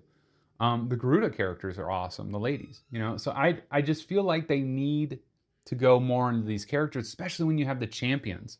I felt like the champions were so sidelined in the Zelda, like Breath of the Wild and Tears of the Kingdom. It was nice that they got a little bit more time in the Tears of the Kingdom and in like the callback videos that you can watch. But man, or excuse me, Breath of the Wild. But it's just like, man, you know, it really would be nice to get some more story from other characters. I want to see more lore. I think we kind of hit on it a little bit with Majora's Mask, because we were able to like get the background story of like, you know, the characters that passed away, and then we were kind of like putting on masks and embodying those characters. Since then, I haven't really seen it done in a Zelda game, so I'd like to see more stories of other characters and see those play out. Few reasons. First, and most obvious, we follow Link's journey in Tears of the Kingdom, and I want a Zelda game that takes place outside of Hyrule. I think that they should. I think it's time for another one like that. There are very few Zelda games that are outside of Hyrule. We're talking about Ages and Seasons, Oracle of Ages and Oracle of Seasons that were made by Capcom. Those are outside of Hyrule. Link's Awakening is outside of Hyrule. Majora's Mask, although it starts maybe on the outskirts of Hyrule, it goes to Termina, which is not a real place, kinda. It takes place outside of Hyrule. We've had a few, but I think we haven't had enough recently. I think it'd be cool if they were like, hey, yeah, new Zelda game, and let's go check out some of the stuff. Because even like Link, the Adventure of Link, like we talked about on last stream, there's a bunch of islands that are to the north of the continent of the Kingdom of Hyrule, and those continents you go to in Link's Adventure. And it would be really cool if they, maybe showed those and let you go there and stuff like that. I think that would be really, really cool. And now with the Switch 2, maybe they'll be able to do that. Maybe they'll be able to do a little bit more than Hyrule. I did like, though, with Tears of the Kingdom, you got the Underdark, the depths. Thought that was really cool. That was such a surprise because I didn't even see that coming. No part of it involved hopping back through time for a quick war. Second, and most importantly, Rauru does not know Link. He only learns about him through Zelda during the distant past, and only sees him in person in the present day, as a spirit on the Great Sky Island.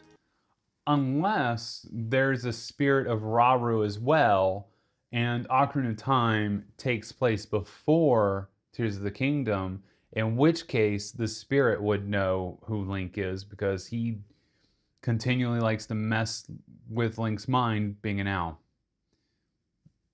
Yeah. However, that doesn't mean that a Link construct couldn't have fought during the Imprisoning War. If this construct is designed to house Link's spirit, in much the same way that Mineru's does hers, it could be a way to feature him in this game without breaking canon. So let's explore this concept. Assuming this is meant to be Link, how could this addition factor into the story? It's absolutely meant to be Link. It's like I said before, Nintendo wants to make money as best as they can. They want to set themselves up. If they didn't include Link in some way, they wouldn't make as much money sale-wise, right? So it absolutely is supposed to be either a visage of Link or a representation of Link in some regard.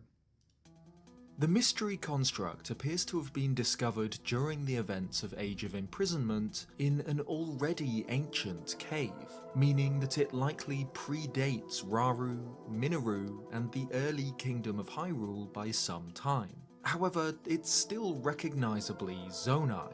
It's made of the same material and is in the same style as other constructs, and even wears a tunic like the other denizens of this era. This would suggest that this construct was built by the ancient Zonai, the godlike civilization who once lived in the sky, from whom Rauru and Mineru are descended. But the most important question to answer is whose spirit, if any, powers it?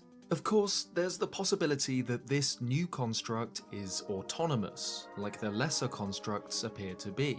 That this is a robot hero, a synthetic Link without a true soul. While possible, I don't think that this idea is very satisfying, so we'll shelve it for now. No, the they're most gonna want to do obvious something with answer is that this is the Wild Era Link spirit, somehow transferred across time so that the hero of the Wild could join the Imprisoning War. Like I've already said, the construct's design seems to mirror this iteration of Link more than any other, and it would seem to make the most sense for a Tears of the Kingdom prequel game to feature Tears of the Kingdom Link. But this idea suffers from the same issues as having Link himself time travel to join Age of Imprisonment. No part of Tears of the Kingdom involves sending Link's consciousness back through time, and on the Great Sky Island, Raru's spirit is seeing Link for the first time. These interactions wouldn't really make sense had he fought alongside this hero's spirit during the Imprisoning War. I love Oracle of Age and Season. It would be cool to explore where Yona came from. Yeah, yeah. Yona is so different. I like Yona's look a lot.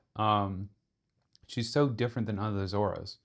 So it'd be really cool to see that. And I hope one day, I think I've probably said this in a video, I can't remember. I hope one day they make the third Oracle of, I believe it was Time or Courage or something like that, but it was supposed to be like a third game and they never made it. I would love for them to make that third game and just bring those games to the modern day. Even if they don't like do it with Capcom again, I think it would be really good if they did. It does kind of look like Link, so it's hard to overlook that. Yeah, I mean, they're clearly trying to go for a Link look here. And as Zeltik is pointing out, like, you know, Rauru doesn't know who Link is. But Rauru could know who maybe Link is if it's like a spirit or something like that. And maybe just not know what he looks like. You know, because that was the first time he saw his like physical form. So maybe it was he actually met him in this game in his spirit form. And it's also kind of perfect because Link doesn't talk. You know, the reason for Link not really talking that much is he's supposed to be, you know, the role you play. You're supposed to be Link, you know. So that's part of the reasons why they never made him talk. Also, I don't know, it'd kind of be weird at this point if they made Link talk a lot. You know, I don't know if you've seen the old like Zelda cartoon, like that was made in the 80s. That Link is like, "Excuse me, princess," like that kind of stuff. Like it's, yeah. It'd be really difficult to give Link a voice now. But I definitely am picking up what Zeltik's putting down here. Same argument could be made for other characters' interactions with Link in Tears of the Kingdom too. The ancient sages, Minoru, and Zelda herself all fought during this ancient conflict, apparently alongside this mysterious construct. If this was the spirit of this Link, it feels like something that would be mentioned at some point. The other possibility, then, is that this construct houses the spirit of a different Link. We don't know how many, if any, links predate Raru's Kingdom of Hyrule, but it seems likely that the answer is at least one, the hero of the skies, the Link from Skyward Sword, the events of which do seem to still be canon to the Wild Era Zelda games. The Master Sword is still said to be the work of a goddess and still houses its spirit, Fi. Speaking of Fi, we should circle back to her theme, which plays during this mysterious construct's reveal. For some time, many fans speculated that this could point to the construct housing Fi's spirit, allowing her to fight with a physical body. While this idea sounds amazing, it seems far less likely now that we've seen more of this construct. It now seems pretty certain that it's some incarnation of Link. Fi's theme can't be ignored though. The Master Sword is notably absent from this time period, until the broken blade lands in Zelda's hands after the conflict is over.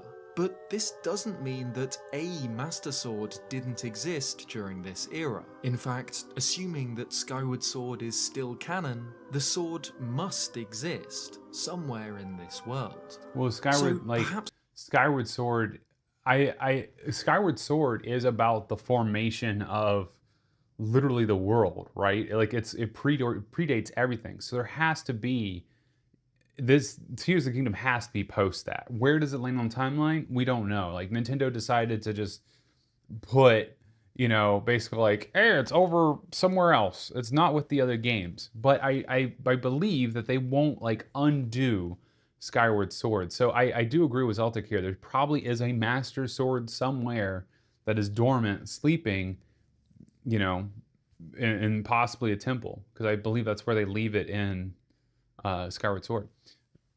Maybe it's just Link when he was sleeping in the shrine. It sends Link's soul back in time, erase Link memory of who he is, then erase Link memory. Yeah. Oh yeah, that's a great point. I mean, when he's in the Shrine of Resurrection, I think he was like in there like 1,000 years or something crazy. Like he could absolutely, that might be something that they do, is they, you know, put him in there and then You know, like, hey, you're going to go help out in the past and then you're going to be brought back, you know? And Rauru and Link doesn't recognize each other. You're right. You're absolutely right.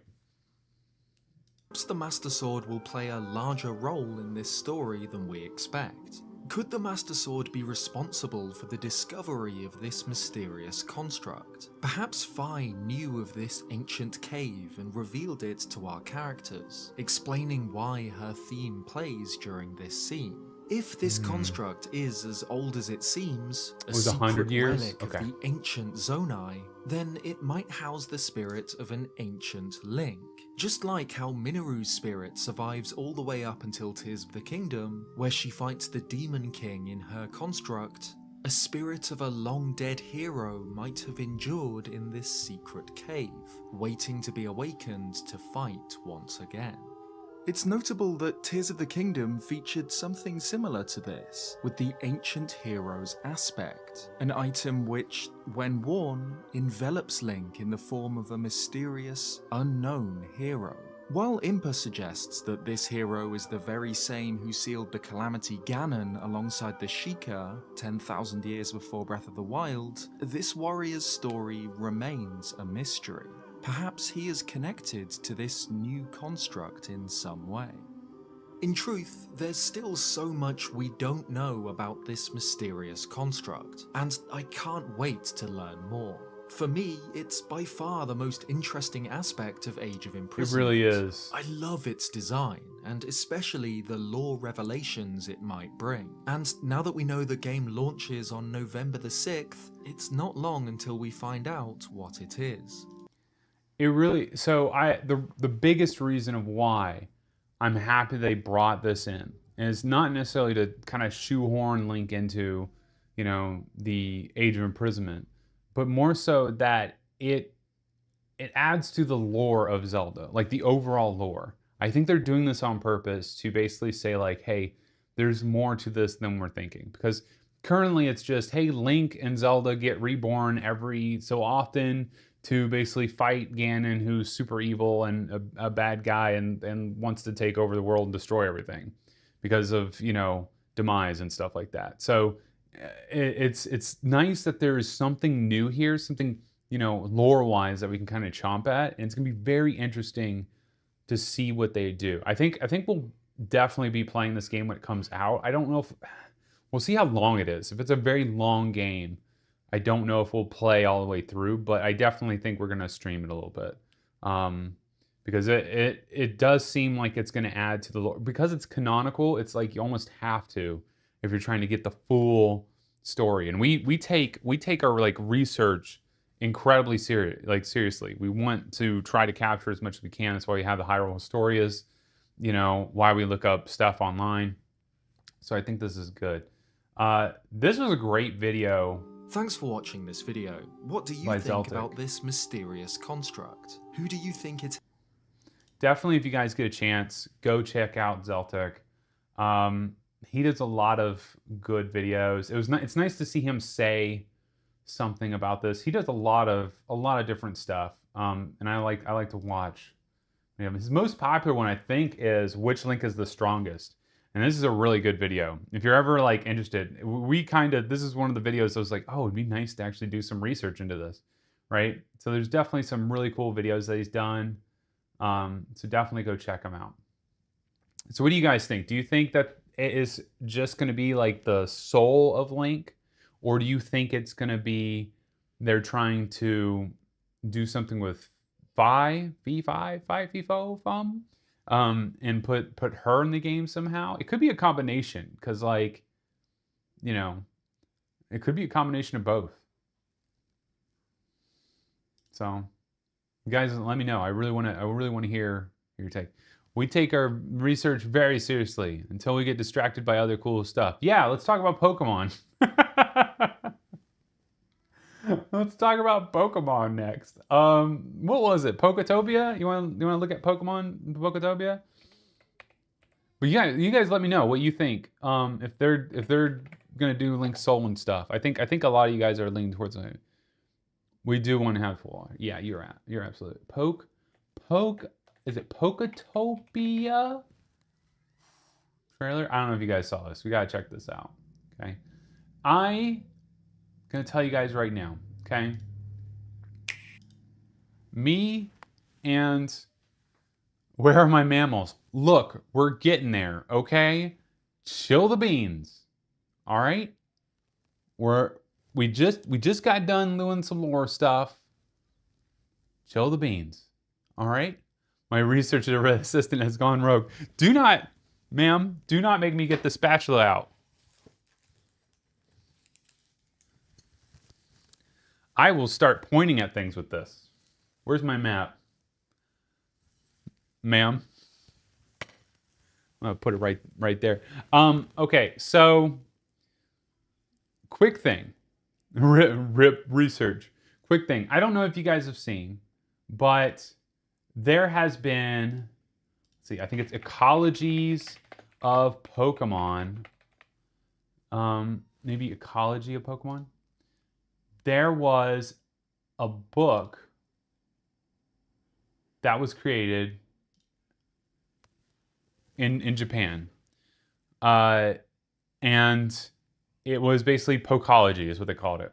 But it went into the ecology of Pokemon, which I thought was so cool because really, like, we don't know how Pokemon interact with each other in their world other than what we can see with the anime and what we get from the game. So we definitely are interested in doing this. We'd love to do some Pokemon themed videos. I think you guys would really be enjoy that too.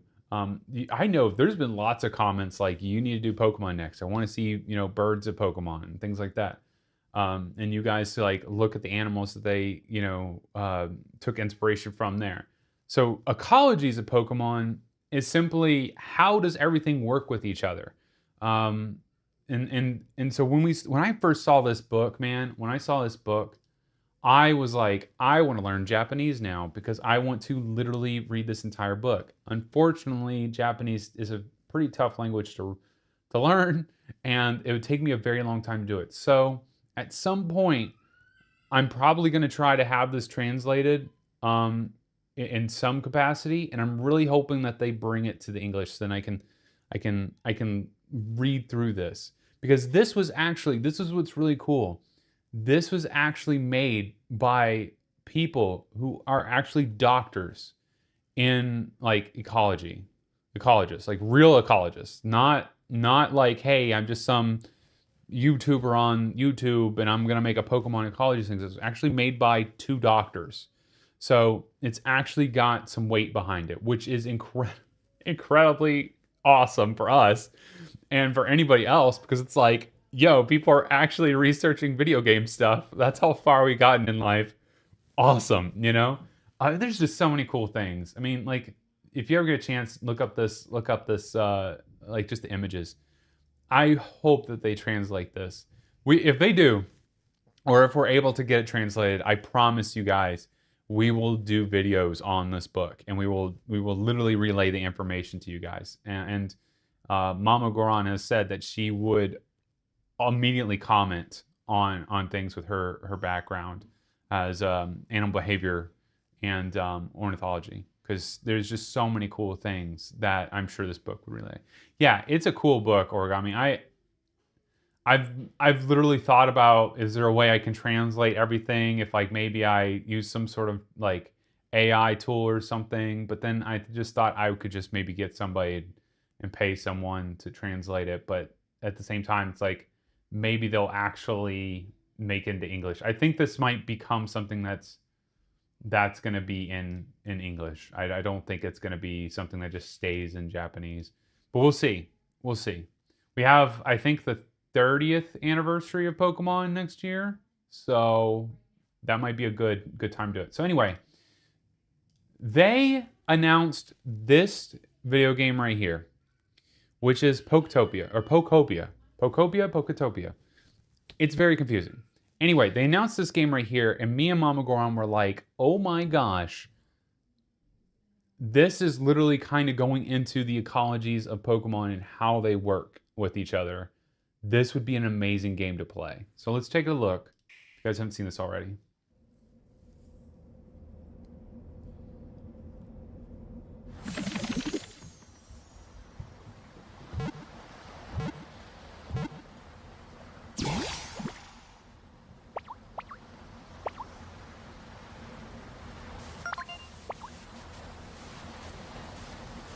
Okay, my first thought when I saw this was like, oh, I know that Pokedex. That's Gen 1. I was like, that's amazing. And then I thought, like, what are they doing here? Because they just cold dropped it. Like, we had no idea this game was going to be made.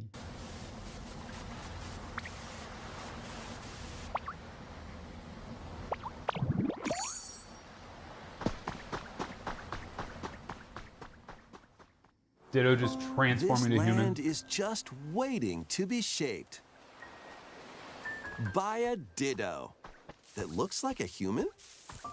And what's that in the grass? Oh, that's Bulbasaur, a grass-type Pokemon.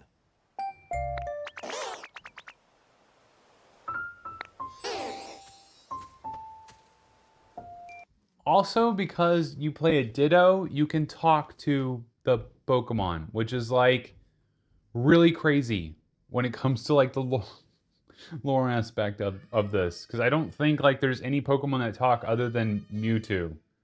So this is gonna be interesting. What's this? Looks like Ditto's got an idea.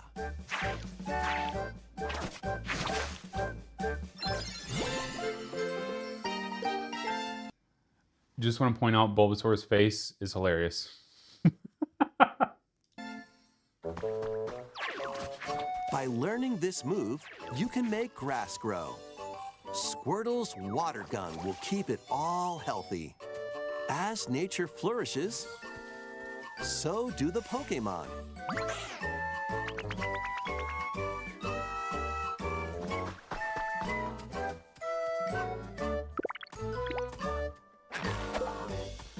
So from what I've heard, this game you're going to be able to build an actual Collect like rocks town. and wood to build with. Till the fields and grow delicious crops. It's crazy, man. Build homes for the Pokemon you meet.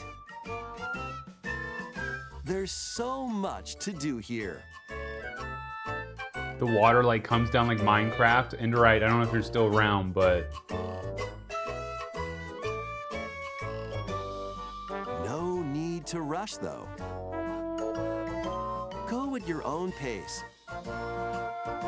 And you'll have a wonderful space before you know it. they're like showing so many biomes. When it pulls out, you'll see like how many biomes there actually are. Like there's like a desert biome, there's water, there's up here, you know, the desert, mountains, forest. Like it looks like they have a ton of biomes for this. And I was just thinking like, man, this would just be so cool to see how Pokemon interact if they actually code it to do that. So I'm really excited to Pokemon see how this Pokopia. goes. Me and Mama Goron might be playing this. Me and Mama Goron might be playing this on stream. And crazy enough, Koei Tecmo. Yeah, the guys that literally we just watched make Age of Imprisonment. These are the guys making this. Koei Tecmo and Nintendo are like becoming best friends, I think. Because it just is... I've never seen Pokemon like work with another company like this, so it's very interesting. I mean, not since Capcom. It's a very cute looking game. Yeah, it definitely it's definitely cute. For sure. I am so interested if they go into ecology stuff. And I think it would just be so much fun. I don't know what the multiplayer of it, but I think it'd be so much fun to do stuff in it too. I know me and Mama Goron, we'd probably definitely play it. Okay. We've talked enough. Mama Goron, what are we researching? I need to know. I think we did it. I don't think there was anything else I really want to talk about. We talked about a lot of stuff. We talked a lot. We talked about controllers. Talked about grips that I'm researching for you guys to let you guys know how that is. We talked about Pokemon now, and we talked about Age of Imprisonment lore. We got a lot done. Mammals, find me a moose. All right, fine. We'll find you a moose. Let me get set up here. Thank you guys for like tuning in. I know that We didn't go straight into the research. Hopefully it wasn't too boring. I know I talk a lot and stuff, but hopefully it wasn't too boring and you got some variety in there. I want to have some variety in the streams. Like I said, if we just do research, you guys might get too bored of that. trying to bring in some new stuff. So let's see here. Let's get rid of some things, get the yuzu going. I don't know if I ever told you guys. Research time. Yes, it is. I don't know if I've ever told you guys, but we use yuzu for the Tears of the Kingdom research. And that mainly is due to I don't have a capture card yet, but then also I have free camera controls with this, which allow us to basically get those really nice shots of animals in Zelda. I really want to have the best kind of footage possible for you guys. All right, let's get in here. Yeah, here we go. All right. We need to find a moose. Do you say mooses or mises? How does that go? Let's do continue. We have this one here. Let's do Read a Village. Let's go that one. All right, we need to find a moose. Is there, Mama Goron, is there a particular moose or is there only one kind of moose in this game? I mean, I'm gonna pull up the browser and we'll look. But if there's, so we're just looking for moose. Mooses, just moose. So let's find, well, oh, first let's get, do I have the things on here? Wrong button, I'm good. Plural of moose. Moose is the plural of mooses. This is why I'm drinking coffee. It's been a long day at work and it's like I need a little bit more. Need a little more oomph. Okay, I think our equipment is fine. Got our Octorok thing on there. Okay, let's look here. Okay, so Mama Goron wants a moose. So how this is gonna work, guys, for those of you that maybe you haven't seen how we do research. Yeah, this is the first time we're doing animal research, so you haven't seen. So how is this gonna work? Mama Goron is basically gonna give us a objective, okay? I'm trying to make this as interesting as possible for you guys. So I have no idea what we're gonna go research until Mama Goron throws in the chat what we're researching. And the reason for that is so then we can do the research live. I don't wanna know what I'm researching until Mama Goron says so. That way I'm able to pull it up and you guys can see all that research and then enjoy it and actually assist with it if you guys want to assist with it.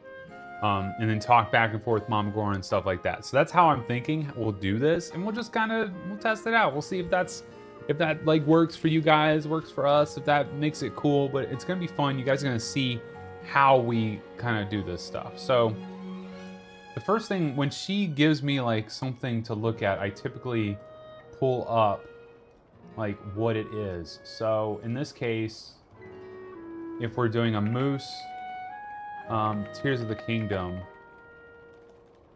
I'm trying to find the location of it. So sometimes IGN might have it. Sometimes the wiki, so there is wikis. We have found that the wiki sometimes is wrong. So you guys might not like a lot of the wiki stuff, because we don't like to take this as, you know, solid truth. We like to do our own research. So a lot of times this information might be wrong, but we kind of use it as a guideline. And then from there, we kind of build up the actual truth of the matter here. So this is saying it's Tabantha Moose, because it's Tabantha, the area, I'm guessing, is what it's covering. They're saying fur. We're looking for, oof, yeah.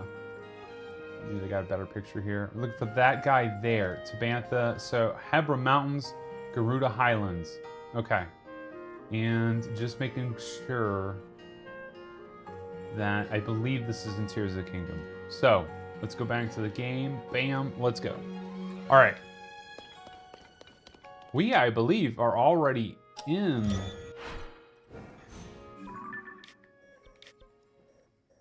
Hebra. Yeah, so it's saying around here. Okay. Well, we're gonna need to put on some winter clothing. Otherwise, we're gonna freeze to death. Okay.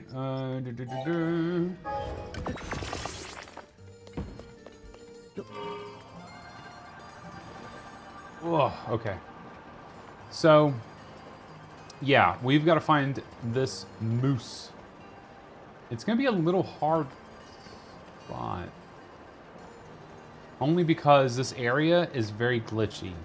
For some reason, it always kind of has a hard time, like, with actually rendering the environment and stuff. So this area is quite glitchy when we start doing research. That should be fine. Up on the Hyrule Mountain. See, there's already a crazy dude there.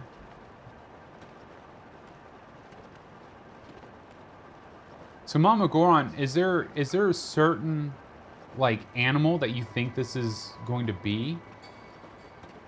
Like, what animal the moose is? I'm gonna get footage of it, and then I'm gonna put it side by side, I think, of this moose and what actual animal you're thinking it is. Let's see. Goblins. Oh, whoa, we got her hit. Already, man. Wow. I'm gonna try to...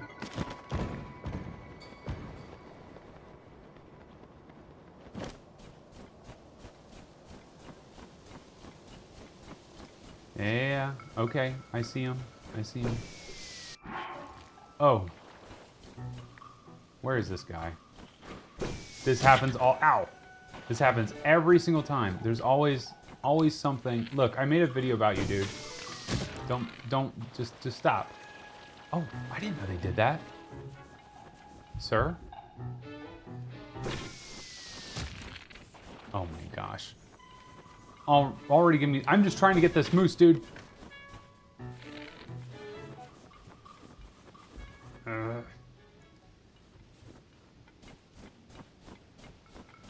This guy's... I am really bad at hitting this dude. Gosh dang.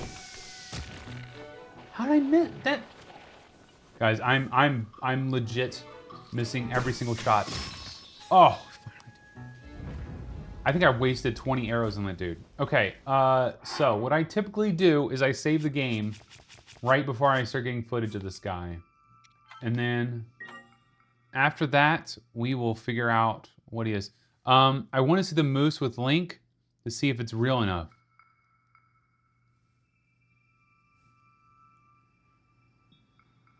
You want Link to walk up to the moose? I don't know if I can... You mean, oh, tall enough. Oh, man. I think we can do that. I think we can do that. Moose! Yeah, I think we can do that. Okay, let's get footage of it first, because here's the thing about the animals in these games. As soon as you get close enough, it's it. So I save normally before the animal I'm about to get footage of, because there is always a chance that I can mess up, like getting, and you'll see me. I'll mess up sometimes. Let's see. All right. Okay, here's our moosey friend. He's kind of looking right at the camera. Thanks, dude. Let me... Whoop. Let's do one of these. I'll get a nice...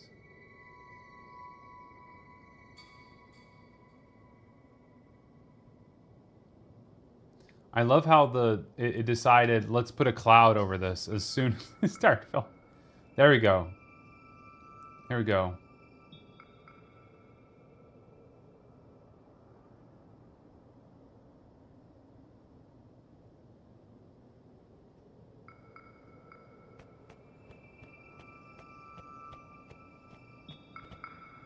There we go. There's our footage.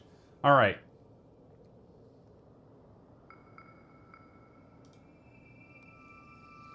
Just gonna poke him. Okay. So you need to see how tall he is. This is gonna be tough.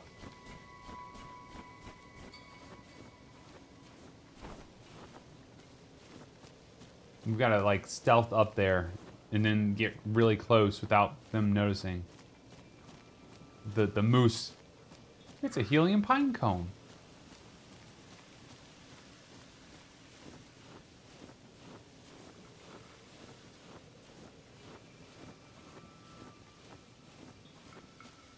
All right. Shh. Be very, very quiet.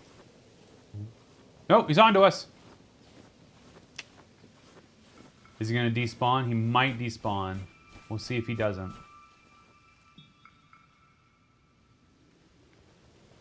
Oh boy, dude is like, I'm out.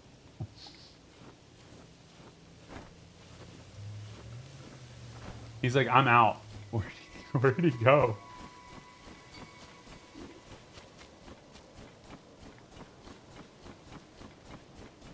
Yeah. Wow, man, that was very easy for him to hear. Did he go? Where did he go? He just straight up disappeared.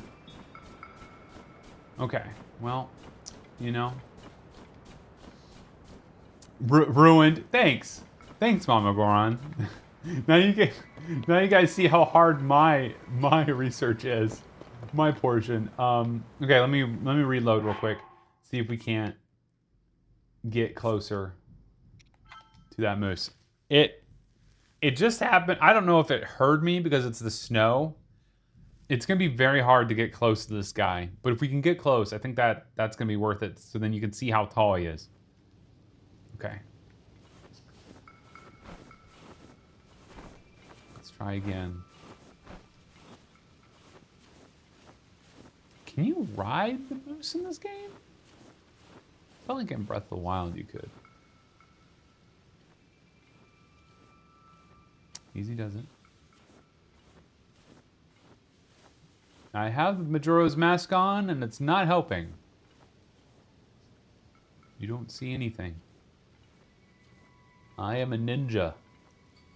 I am one with the mooses, the mises. Yes, look out into the wilderness. You do not hear me. Or maybe you do. Oh my gosh, I barely moved. Okay, we're gonna have to get back here. It's pretty big, Mama. That's a pretty big moose. It disappeared. Wow, that thing, like, let me try to come from above.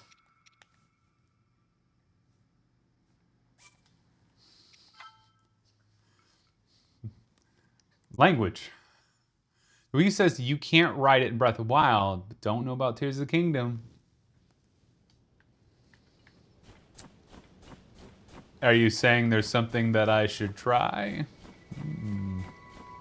Let's see. I definitely think we should use these rockets to do it. Kidding. I think we're gonna have to reassemble this real quick. The sneak outfit would help. Yeah, but it's cold out. I'll take damage. I could try it. I'm gonna try to get from above. We're gonna do a stealth drop.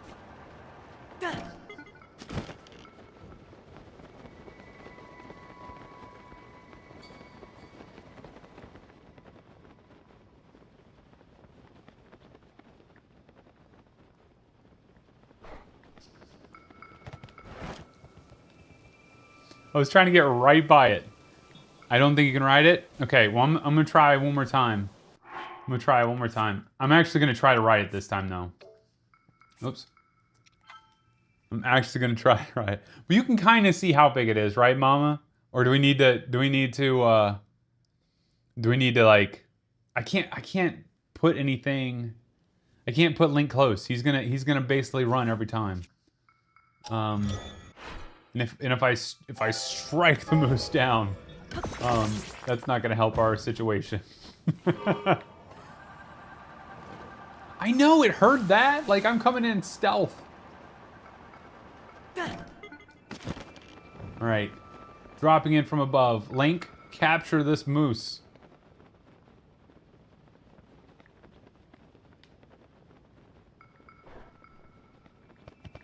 Nope. Dang. Wow.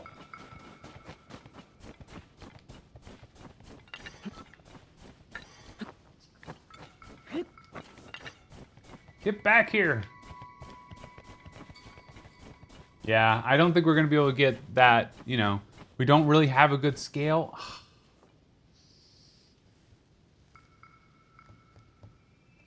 Yeah, I think Origami's right. We're going to have to use like a sneaky elixir or something. Okay. Man, it's, yeah. Moose is like, this is such a nice area that we're in. Oh my! And then like runs off. Yeah, okay, we're gonna go super ninja. Clearly Majora's Mask doesn't do what it says. Where is our sneaky sneak? Yeah. Link, you're just gonna have to put up with the code, my dude. Where's eat some food with some frost resistance. There we go. Eat that, you'll be fine. Just don't eat the chili. And then we need sneaky. Yeah, sneaky. What? That gets rid of the oh, it gets rid of the cold thing. That's all right. The things we have to deal with. Like a ninja. Stealth.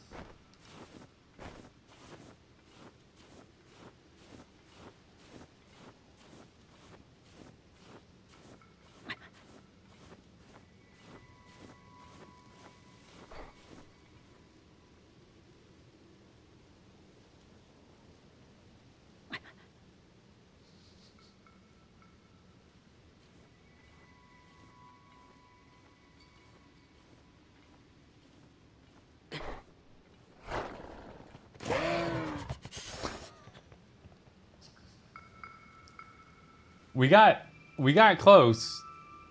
We got really close that time. I'm gonna try it one more time.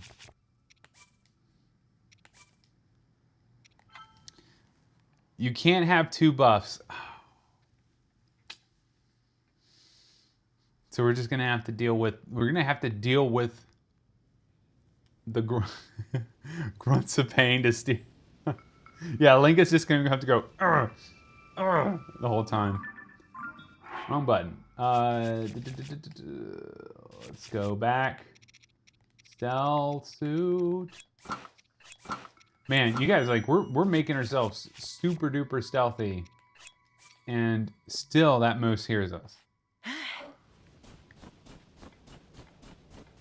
It has to be the snow. The snow must, like, really add just a lot of sound. I mean, I know in the game it's like adding a ton of sound, but I didn't think it would add that much. Like, I just want to stand next to this dude.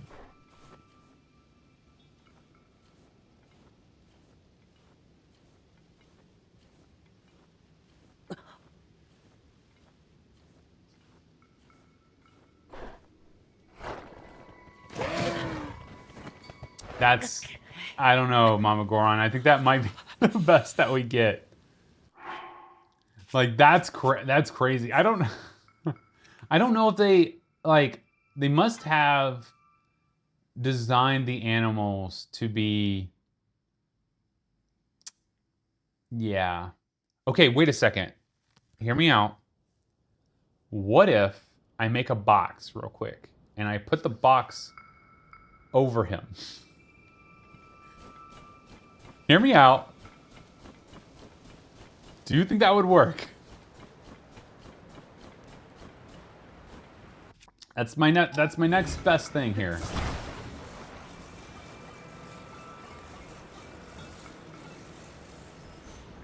We're just gonna make boxes. No, Link, that's the wrong button. Yep, we're gonna make a box. Real fast.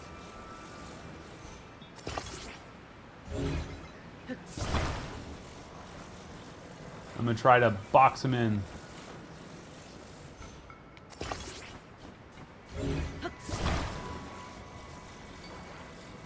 Right? Oh.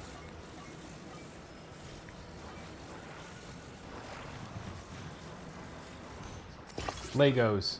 Okay.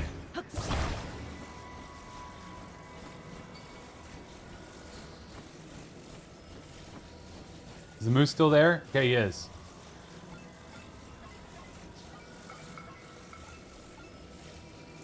This is such a dumb idea. Okay. Alright. Oh. Let me save. I have to remember how to extend out the hand. There's, I think, what is it?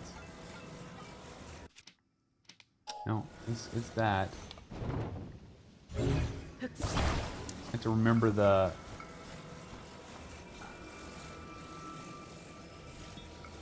That's in and out. How's the... Do you guys remember? What's the control to make it go further out? Jeez.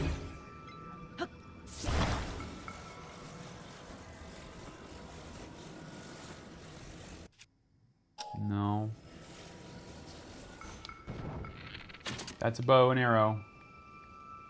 Jeez, I can't remember. Oh no! Stop! What are you doing, Link? And why are we going so slow?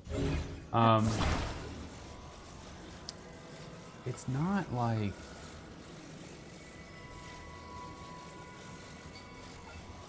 That's rotation. How do we make it go... One second. I'm just gonna look it up then. There has to be a way to push it further out. The controls in this game. Tears of the Kingdom. Mega Hand.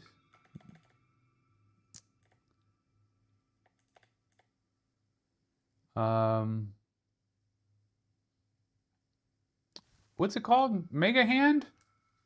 It's not Mega Hand. Ultra Hand. It's called Ultra Hand. Jeez. Ultra Hand controls. Can't believe I have to look up.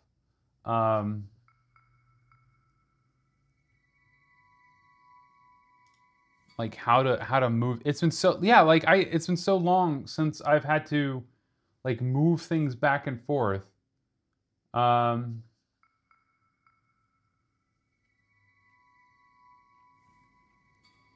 Isn't like I use D-pad for rotation, but there's got to be a way to move it back, right? Like back and forth, like further out. Let's see.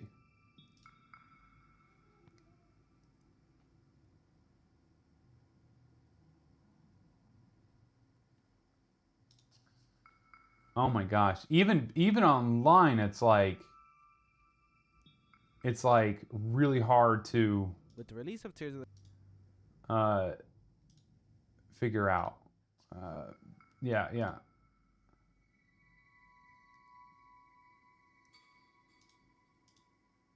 Okay, wait a second. Maybe I'm being dumb. Got it. Okay. I was holding the wrong thing. All right.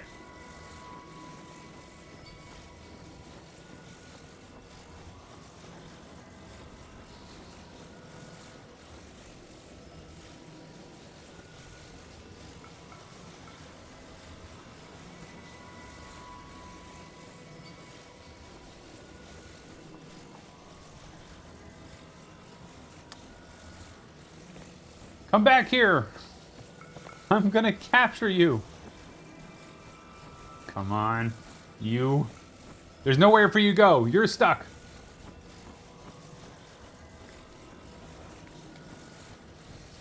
Nope.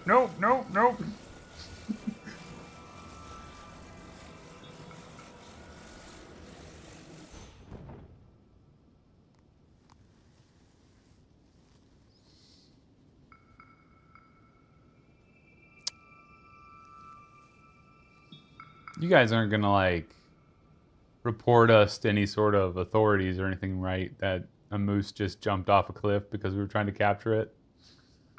Please don't. Mama, I'm thinking that this might be impossible. So it is D-pad.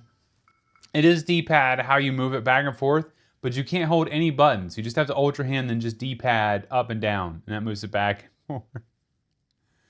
Oh, it went poof? I thought he jumped off the edge. Oh, that didn't save my amazing creation. I don't suppose like I have just like a box in here or something, right? Just a box. There should be like a cage. A shock trap. You know, I don't think we need to do that. Yeah, I want this. Trying it again. I hit the wrong button.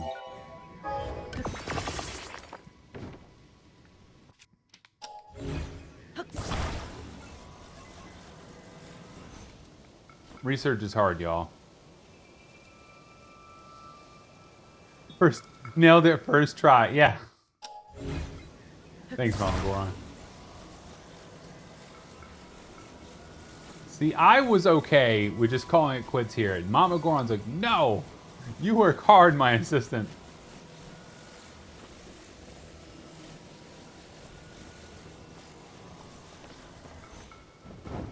Ah, no!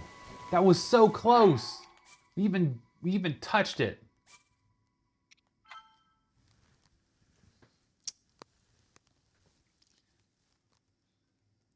All right, I'm gonna give it one more try. One more try to see if we can capture it. And if not, I don't know what to tell you, Mama. We'll have to see see what else I could do. Next up is a squirrel. Okay, I'm gonna try this one more time, and then if that doesn't work, maybe. Okay, wait, maybe. Hear me out. Why did it do that? Why did it do that? I'm gonna make a longer one. Okay, hear me out. All right, hear me out. What if I make a longer one?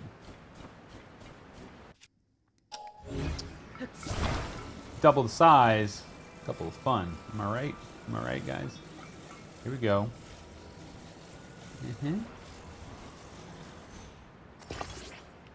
Almost. Almost. There we go.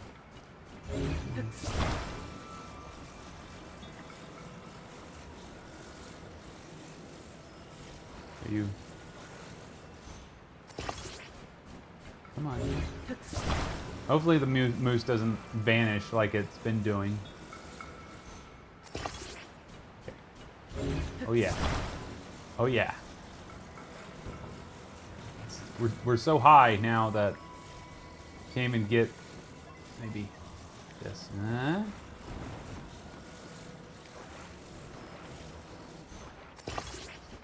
Aha!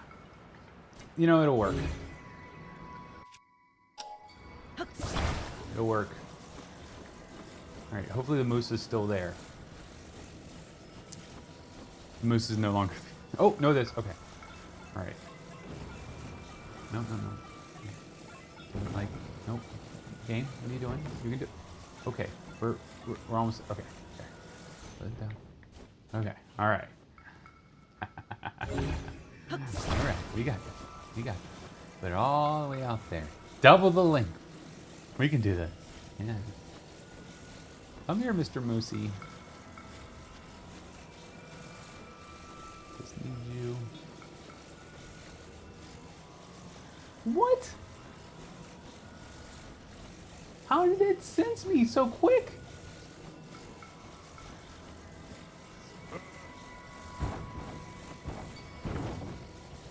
No, you're too close.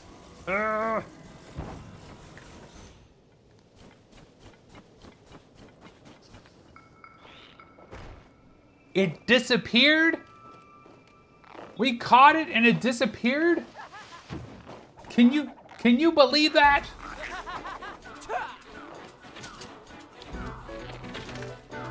I'm mad.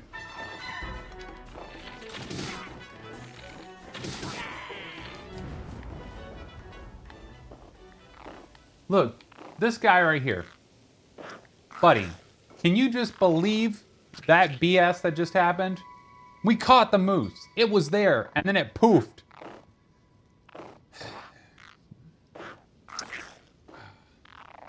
Fine. We'll go look at squirrels. Moose ears too powerful.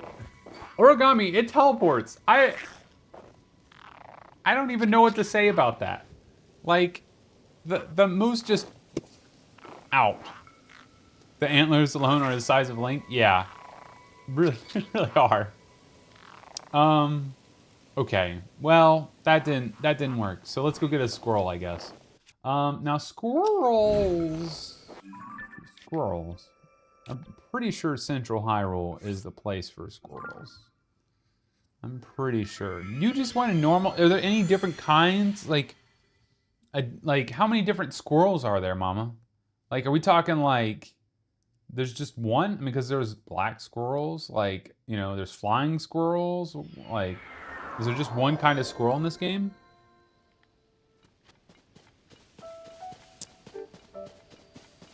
One squirrel. All right. Ooh. I actually need to get footage of this. 1 second, everybody, calm down. I need to get footage. 1 second.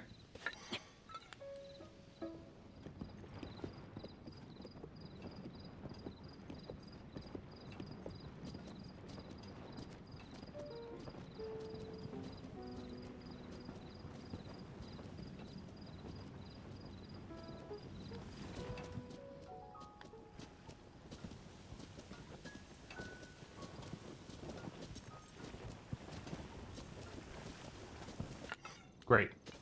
Okay, sorry.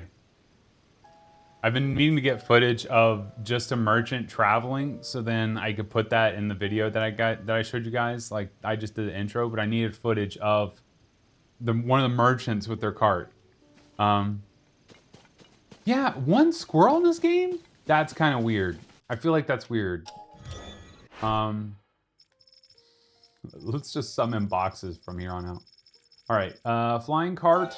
This is my main mode of transportation in Zelda. And, you know, besides horses and running. Okay, let's see. Lots of horses. Are we gonna, Mama Goron, are we gonna be going and looking at every single horse? Or are we just doing like one? I mean, you know, because there's a lot. Like, I just saw like 5. They're all different. Okay. Squirrels. Need the super. Let's get her tunic on. Like, there we go. And no bunnies, mice, or rats? What? What? That's crazy. I thought there would be way more. Huh. Okay. Oh. Is that? Oh, no. Wait, is that a fox? It is. It's a nice little fox. Aw.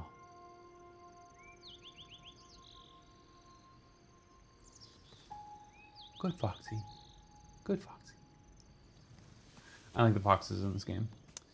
Squirrels.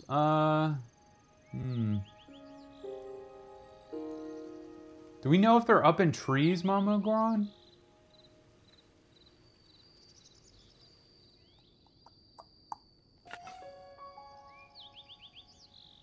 What is chat? Yeah, like, there are 4 categories of horses. Haven't decided if we want to do all the colors in each category. Yeah, what does chat think? Like, when you guys see this, like, video, when we finally finish mammals, do you guys want to see every single horse? Like, because there's different breeds of horses, you know? And I think they might have different... Oh, was that a squirrel there and it just ran away? hard to tell. Ooh. Not squirrels, but...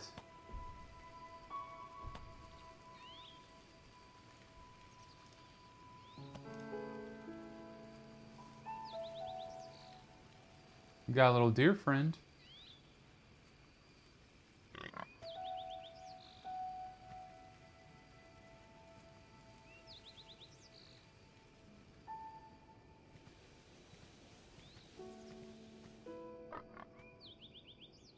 Look, we've got a hog friend over here.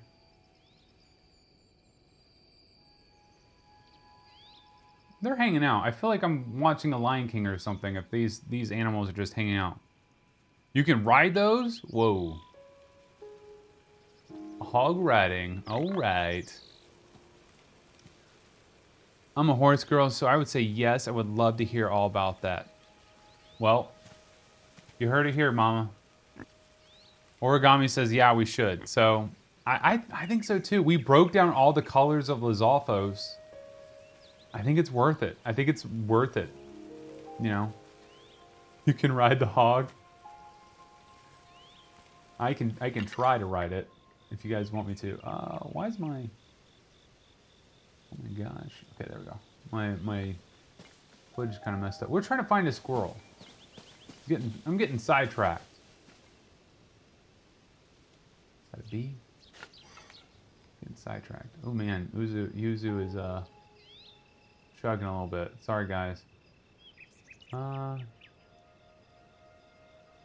so we've got... Oh, wait. Whoa. Aha!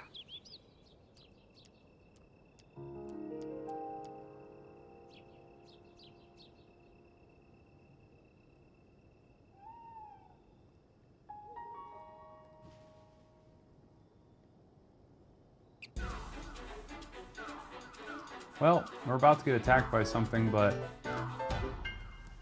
we need the footage, so...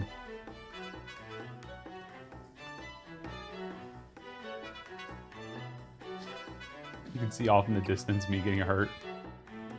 We'll just turn the camera this way. No one will notice.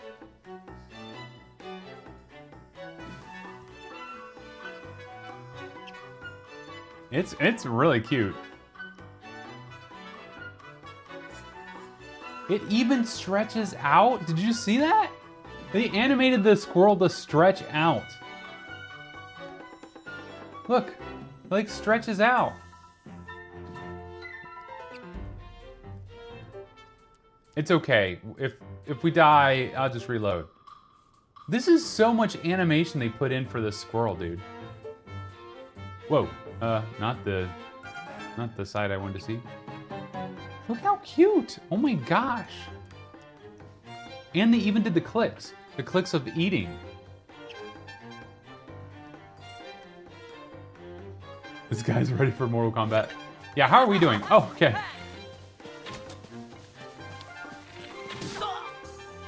Sir?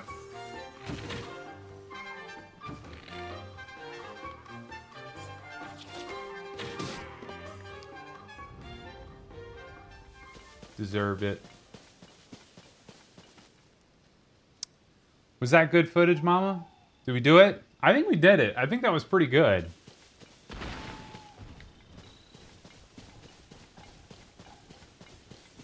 Sir, I've already killed a moose today. I don't really want to add chopping down trees to a part of my research.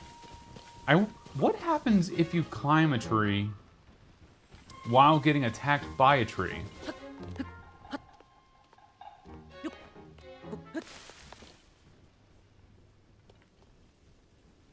Oh, he just gives up. Okay, well, I was thinking that was going to be way more exciting. He doesn't want to hurt his tree friends. Wow, that's crazy that they animated so much with the squirrel. Let's go see some horses. Okay. Hey, what's up, buddy? How's it going? Oh, look, it's the fireflies. This game does fireflies so well. Oh, so pretty. Okay, horses. Yeah.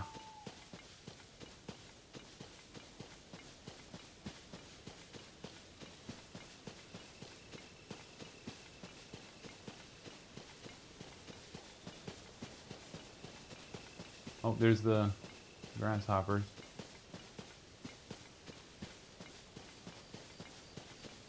Kind of wish it was daytime. Is there like a, if I go sit at fire, I'm going to save and then maybe sit at a fire and see if I can't make it daytime. Because I'd love to get more shots of it in the day. The problem with this game is that the day-night cycles are so quick. You know what I mean? They're so quick. Okay, there's a fire over here, so we might be able to sit at it and just change the time of day. Man, this is really chugging, dude. Why are we chugging so bad?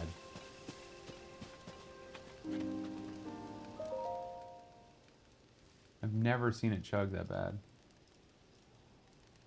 Okay. Let's do morning. Let's see if those horses are still there. If not, we'll find some more real quick. Of course. Oh, blood moon. Yeah, okay. Yada, yada, yada. Bad things happen. Yada, yada, yada. Yep. Oh, I'm trying to skip it. There we go. That's weird. I clicked everything and finally got the skip.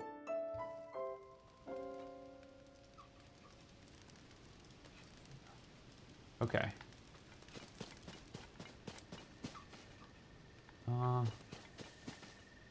There they are. All right. Let's save. And then we'll get some footage. My favorite that was great. Let's go see some horses. Can you find the golden horse? There's a golden horse? I'll try to. My favorite horse in Breath of the Wild was a solid chestnut that I named Big Red. She was fast. That's awesome. Oh my gosh. Yeah, that's the great part about this, is that you were able to like get different horses, because traditionally it's just been Epona that you get, or like there's a horse that I think you can rent in Ocarina of Time that's not Epona. It's not as good, but it's traditionally just been Epona. So it's really cool that you could get different horses. All right, let's see here.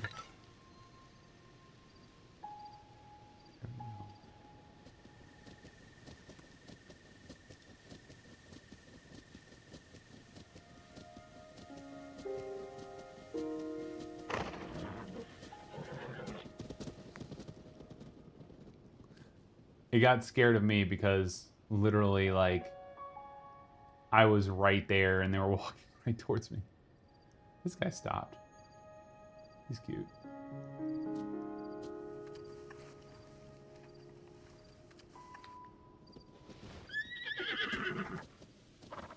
Look at these guys, man. They're so cute.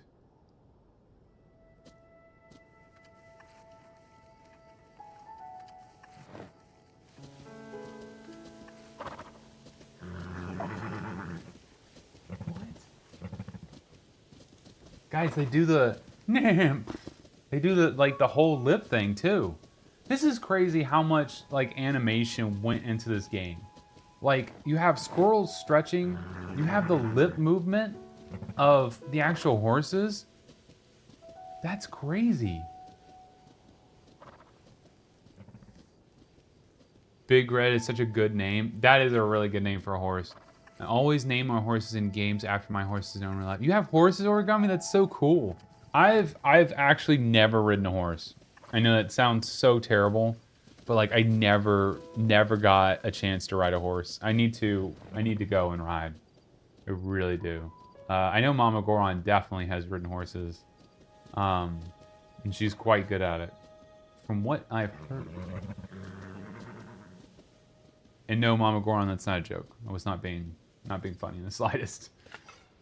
Like, are you trying to say something funny about me? No, I'm not. Mustang, that's cool. All right, let's see if we can find a golden horse. Is that Zelda's horse? You have to find Zelda's horse, but I don't know if there's just a golden horse out here. Ah, there's a horse that's just right there.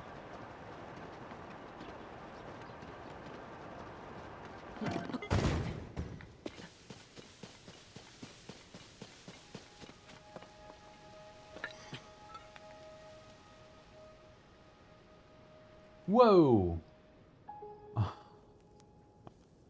Look at the spots on this guy. What? Oh, it's amazing.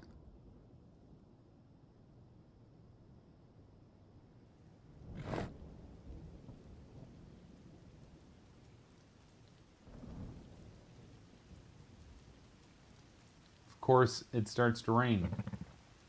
Oh. Is he reacting to the rain? He's just like, I don't care. He's like, it's raining. I don't really care. I'll still be out here in the field. Oh, got lightning. Let's see. What do I have? That's the bow. There we go. Zelda horse is the only gold one. There are also giant horses and stall horses. We gotta do stall again. We gotta make sure all the bones are in the right place. Isn't Zelda horse the white one found in the snowy region? That's a good question. Let's look up online real quick. I know we've only got like 5 minutes left, but let's look up online real quick.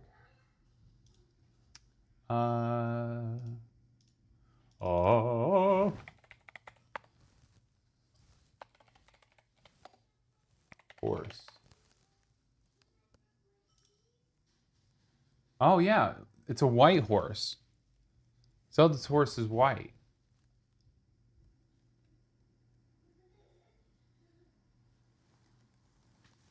The first white horse was owned by Zelda, according to the wiki. That's Breath of the Wild.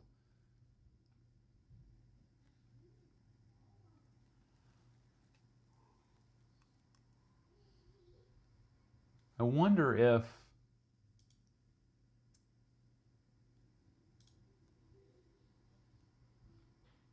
there's one. Oh, Zelda's golden horse. What?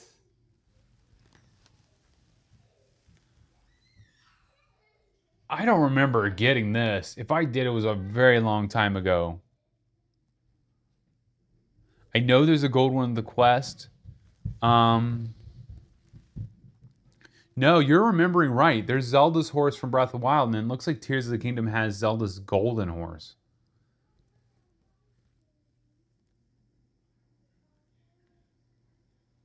So we're all right. Origami says we're all right. Just not all right in the head. What? Oh my gosh. Okay.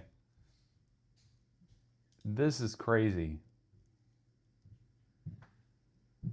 I don't remember. I don't remember this quest at all. So we might have to do this. I only have 3 minutes. There's no way I could do this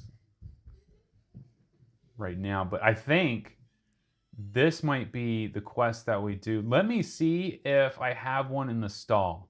There is a chance that I have one already.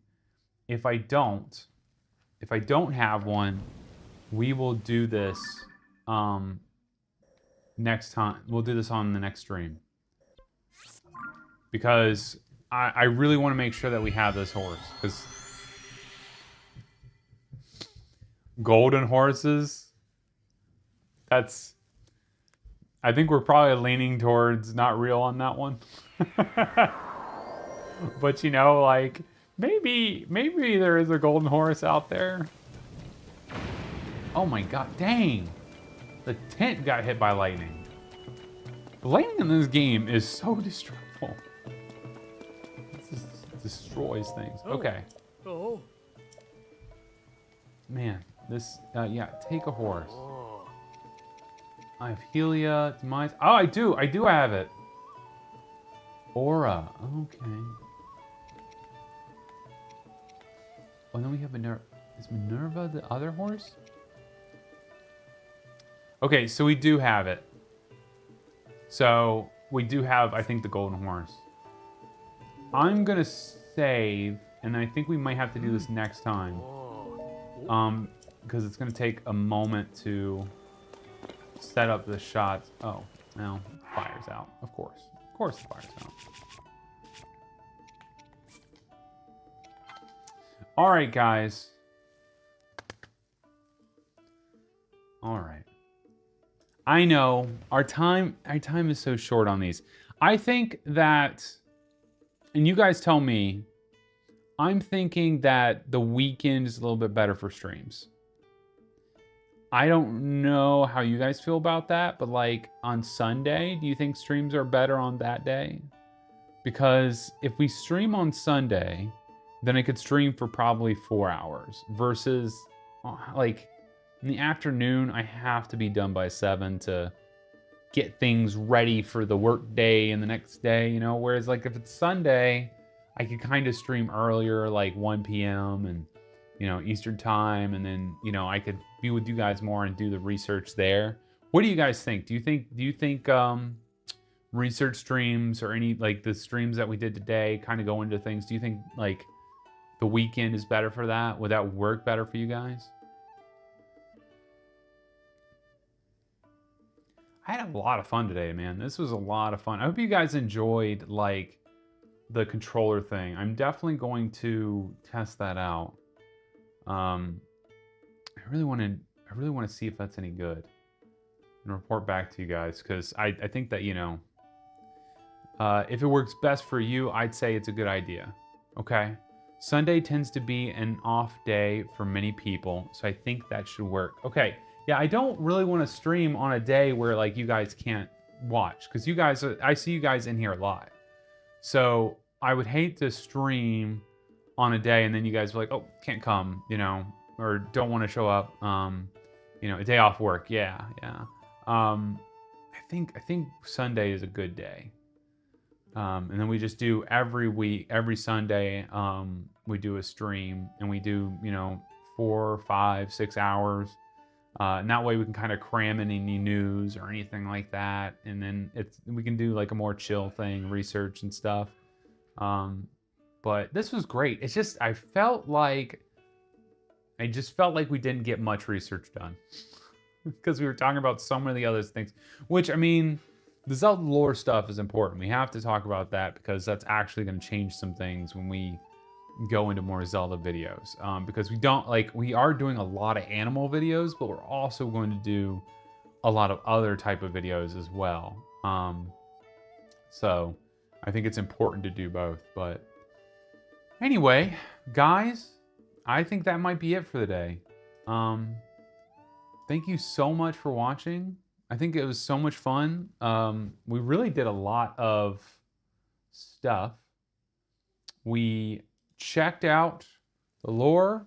We went over our crazy controllers here. Oh, I already erased it. Sorry. But we went over the controllers and talked about the ergonomics there of old controllers and stuff like that. And then we did some Pokemon stuff, very, very little. We might talk a little bit more about Pokemon on Sunday because I think you guys are interested in that. And because we don't want to do just Zelda, we also want to do Pokemon as well in the future. So I think that we're going to do that. Another enjoyable stream. That is amazing to hear, Orgama. Thank you so much for coming. You and Fireboss and everyone else. I know I saw Enderite. I don't know if he's here still, but thank you so much for coming to these streams. I mean, they're gonna just grow. I've seen the views on these, and these streams are just going up every time we do one. So, you know, we're gonna have more and more people show up as we go over stuff and do more research. So, and it's like I have to do this research anyway, so doing it with you guys is way more fun. Fun fact: Ori introduced me to your channel with the bug video. I like bugs. Oh, that's so great to hear, Fireboss. You know, the bug video I think is one of our best videos. Unfortunately, it has not performed particularly well. And the only reason I think it's not performed particularly well is because right now YouTube is being very weird. Like, I almost made a video about how weird YouTube is being right now. Because bugs did, I would say, 1/4 of what normally our animal videos do. And like, we're talking like our animal videos typically get thousands of views, and the bug video got just a couple hundred. So it's quite interesting. But we love the bug video. It was a lot of fun. There's so much cool information in that video. But yeah, that's so great. I'm so happy you guys are like sharing with each other this channel and stuff. We really want to build an awesome community here. of like animal lovers, Zelda lovers, you know, Pokemon, all kinds, just like all these video game things. And, you know, we're trying to build a really, really cool community with you guys. Something that's very special, that you feel you're a part of, and then you can grow with and make it your own. And we want it to be that way for you guys. A lot of people are trying to watch YouTube lately, not watch YouTube lately because YouTube has been doing, oh, yeah, the AI. Yeah, man, there's a lot of AI YouTube stuff right now. I'm just going to be real. Like we talked about last stream, origami, the AI stuff is just, it's good for some things, but it really, really just shouldn't be, it should not be in the front. Like if your whole video is like just like AI generated music and like AI, you know, voiceover and AI script, it's like, well, what are you doing? You know what I mean? Like when we make our videos, we might use AI to change wording a little bit. We might try to, we train our AI to script things sometimes to make it sound something a little bit like I would say. And then I even go back and I change that. But like, we do not like just go in there, type a couple things and say, oh, that's it. You know, and there's a lot of folks in YouTube that are just doing that. They are just strictly doing nothing but AI stuff. It's a really big turnoff for me because like when I go and I see a YouTube video and it's just AI, it really just disturbs me. I'm like, I like the human factor. I want to see somebody there, you know. I want to reach out and get in a, you know, a friendship with the person, or, you know, we have something there. I don't want to have some robot speak over some images. Not that, you know, it's bad all the time, but I feel like that's a lot of what's going on. Well, and the shorts YouTube is adding on to, yeah, oh my gosh, yeah, we did shorts for a while, and we still have some shorts that like do well, but yeah, the AI short stuff, it's getting to be a problem. There is literally a voice that when I hear, I think it might be the TikTok voice, that's like the woman, it's like, oh my gosh, watch this, do this. And it sounds just like this. I can't stand that voice. If I hear that voice, I immediately just am like, nope. Like, man, I grew up with YouTube back in the day where it was like a bunch of people filming really funny stuff or doing something silly, you know? And I think that's the best kind of YouTube, you know, is people just being people and having a good time. You know, not this AI stuff. I feel like it gets in the wrong direction. And people utilize it too much. Too much. I mean, it's good to use for some things, but it should not be the majority of your work. Yeah, the voice is annoying. Yeah, it's super annoying. Yeah, and you could tell, like, maybe someday the voices will get so good you can't tell, but I just don't see a reason why people can't just use their voice. I mean, I think I sound dumb a lot of times, but you can actually do a lot of cool things with your voice. You can actually, you know, go get a better mic. Like we just got these mics and they're fantastic. And me and Mama Goron can both have a mic, and you can actually put your voice through a processor that makes it have a deeper tone and richer and filter out noises. Like there's just so much that you can do. There's just not a real good reason to just use AI. And like you saw with Zeltik's video, Zeltik is not like, he's not showing his face or anything. So it's just his voice, but you can tell it's a person, the way he enunciates and pronounces things. You can tell he's a person. So, okay, guys. So I'm thinking Sunday, we hit it. I'll have to figure out what time. I'm thinking like 1 o'clock is what we did last time, but I think 1 o'clock might be good. And I think we're going to do mainly research that day. We might talk about some things for maybe like 30 minutes, maybe, you know, at the very start. But we're not going to spend the whole time doing that like today. You know, it's fun to make some different videos and stuff, but we really got to get going on the mammal research because come December, we have to have all the animal stuff done, which we've got mammals, and then we have to do wildlife. And then we might have a bonus in there. We don't know yet, but we might have a bonus. So we have actually got to get going on the research a little bit. I'll make sure to be there. Thank you so much, Origami. Yeah, we love you being in our chat, Origami. You're so much fun to talk to. You and Fireboss are absolutely amazing. Thank you so much. Is it Fireboss? Firebooze. Might need to get some glasses. I just realized I called you Fireboss for the most time, but it's Firebooze. I need to figure out how to make the chat bigger. Because it's little tiny. I have to go like... Got to figure out how I can make chat bigger on my teleprompter. That way you guys can... I can actually see you guys. Okay, I actually have kids yelling for me. I got to get going. So anyway, guys, Sunday, more research. We'll look at Zelda's horse, her golden horse. Remember, not all that glitters is gold, except for Zelda's horse. And on that note, thanks, guys. I'll see you again very soon.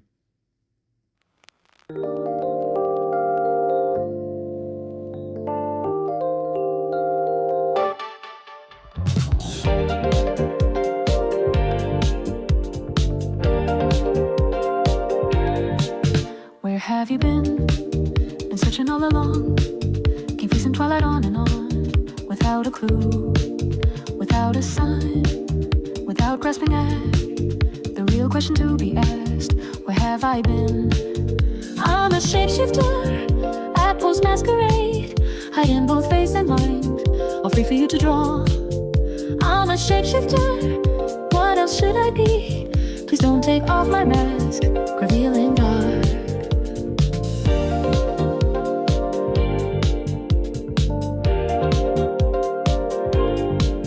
Moments of calm, nothing left to be found.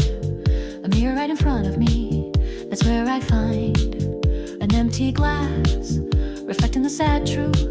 It's telling words not to be told. I need the mask. I'm a shapeshifter at Post Masquerade, hiding both face and mind, all free for you to draw. I'm a shapeshifter, chained down to my core. Please don't take off my mask, my place to hide.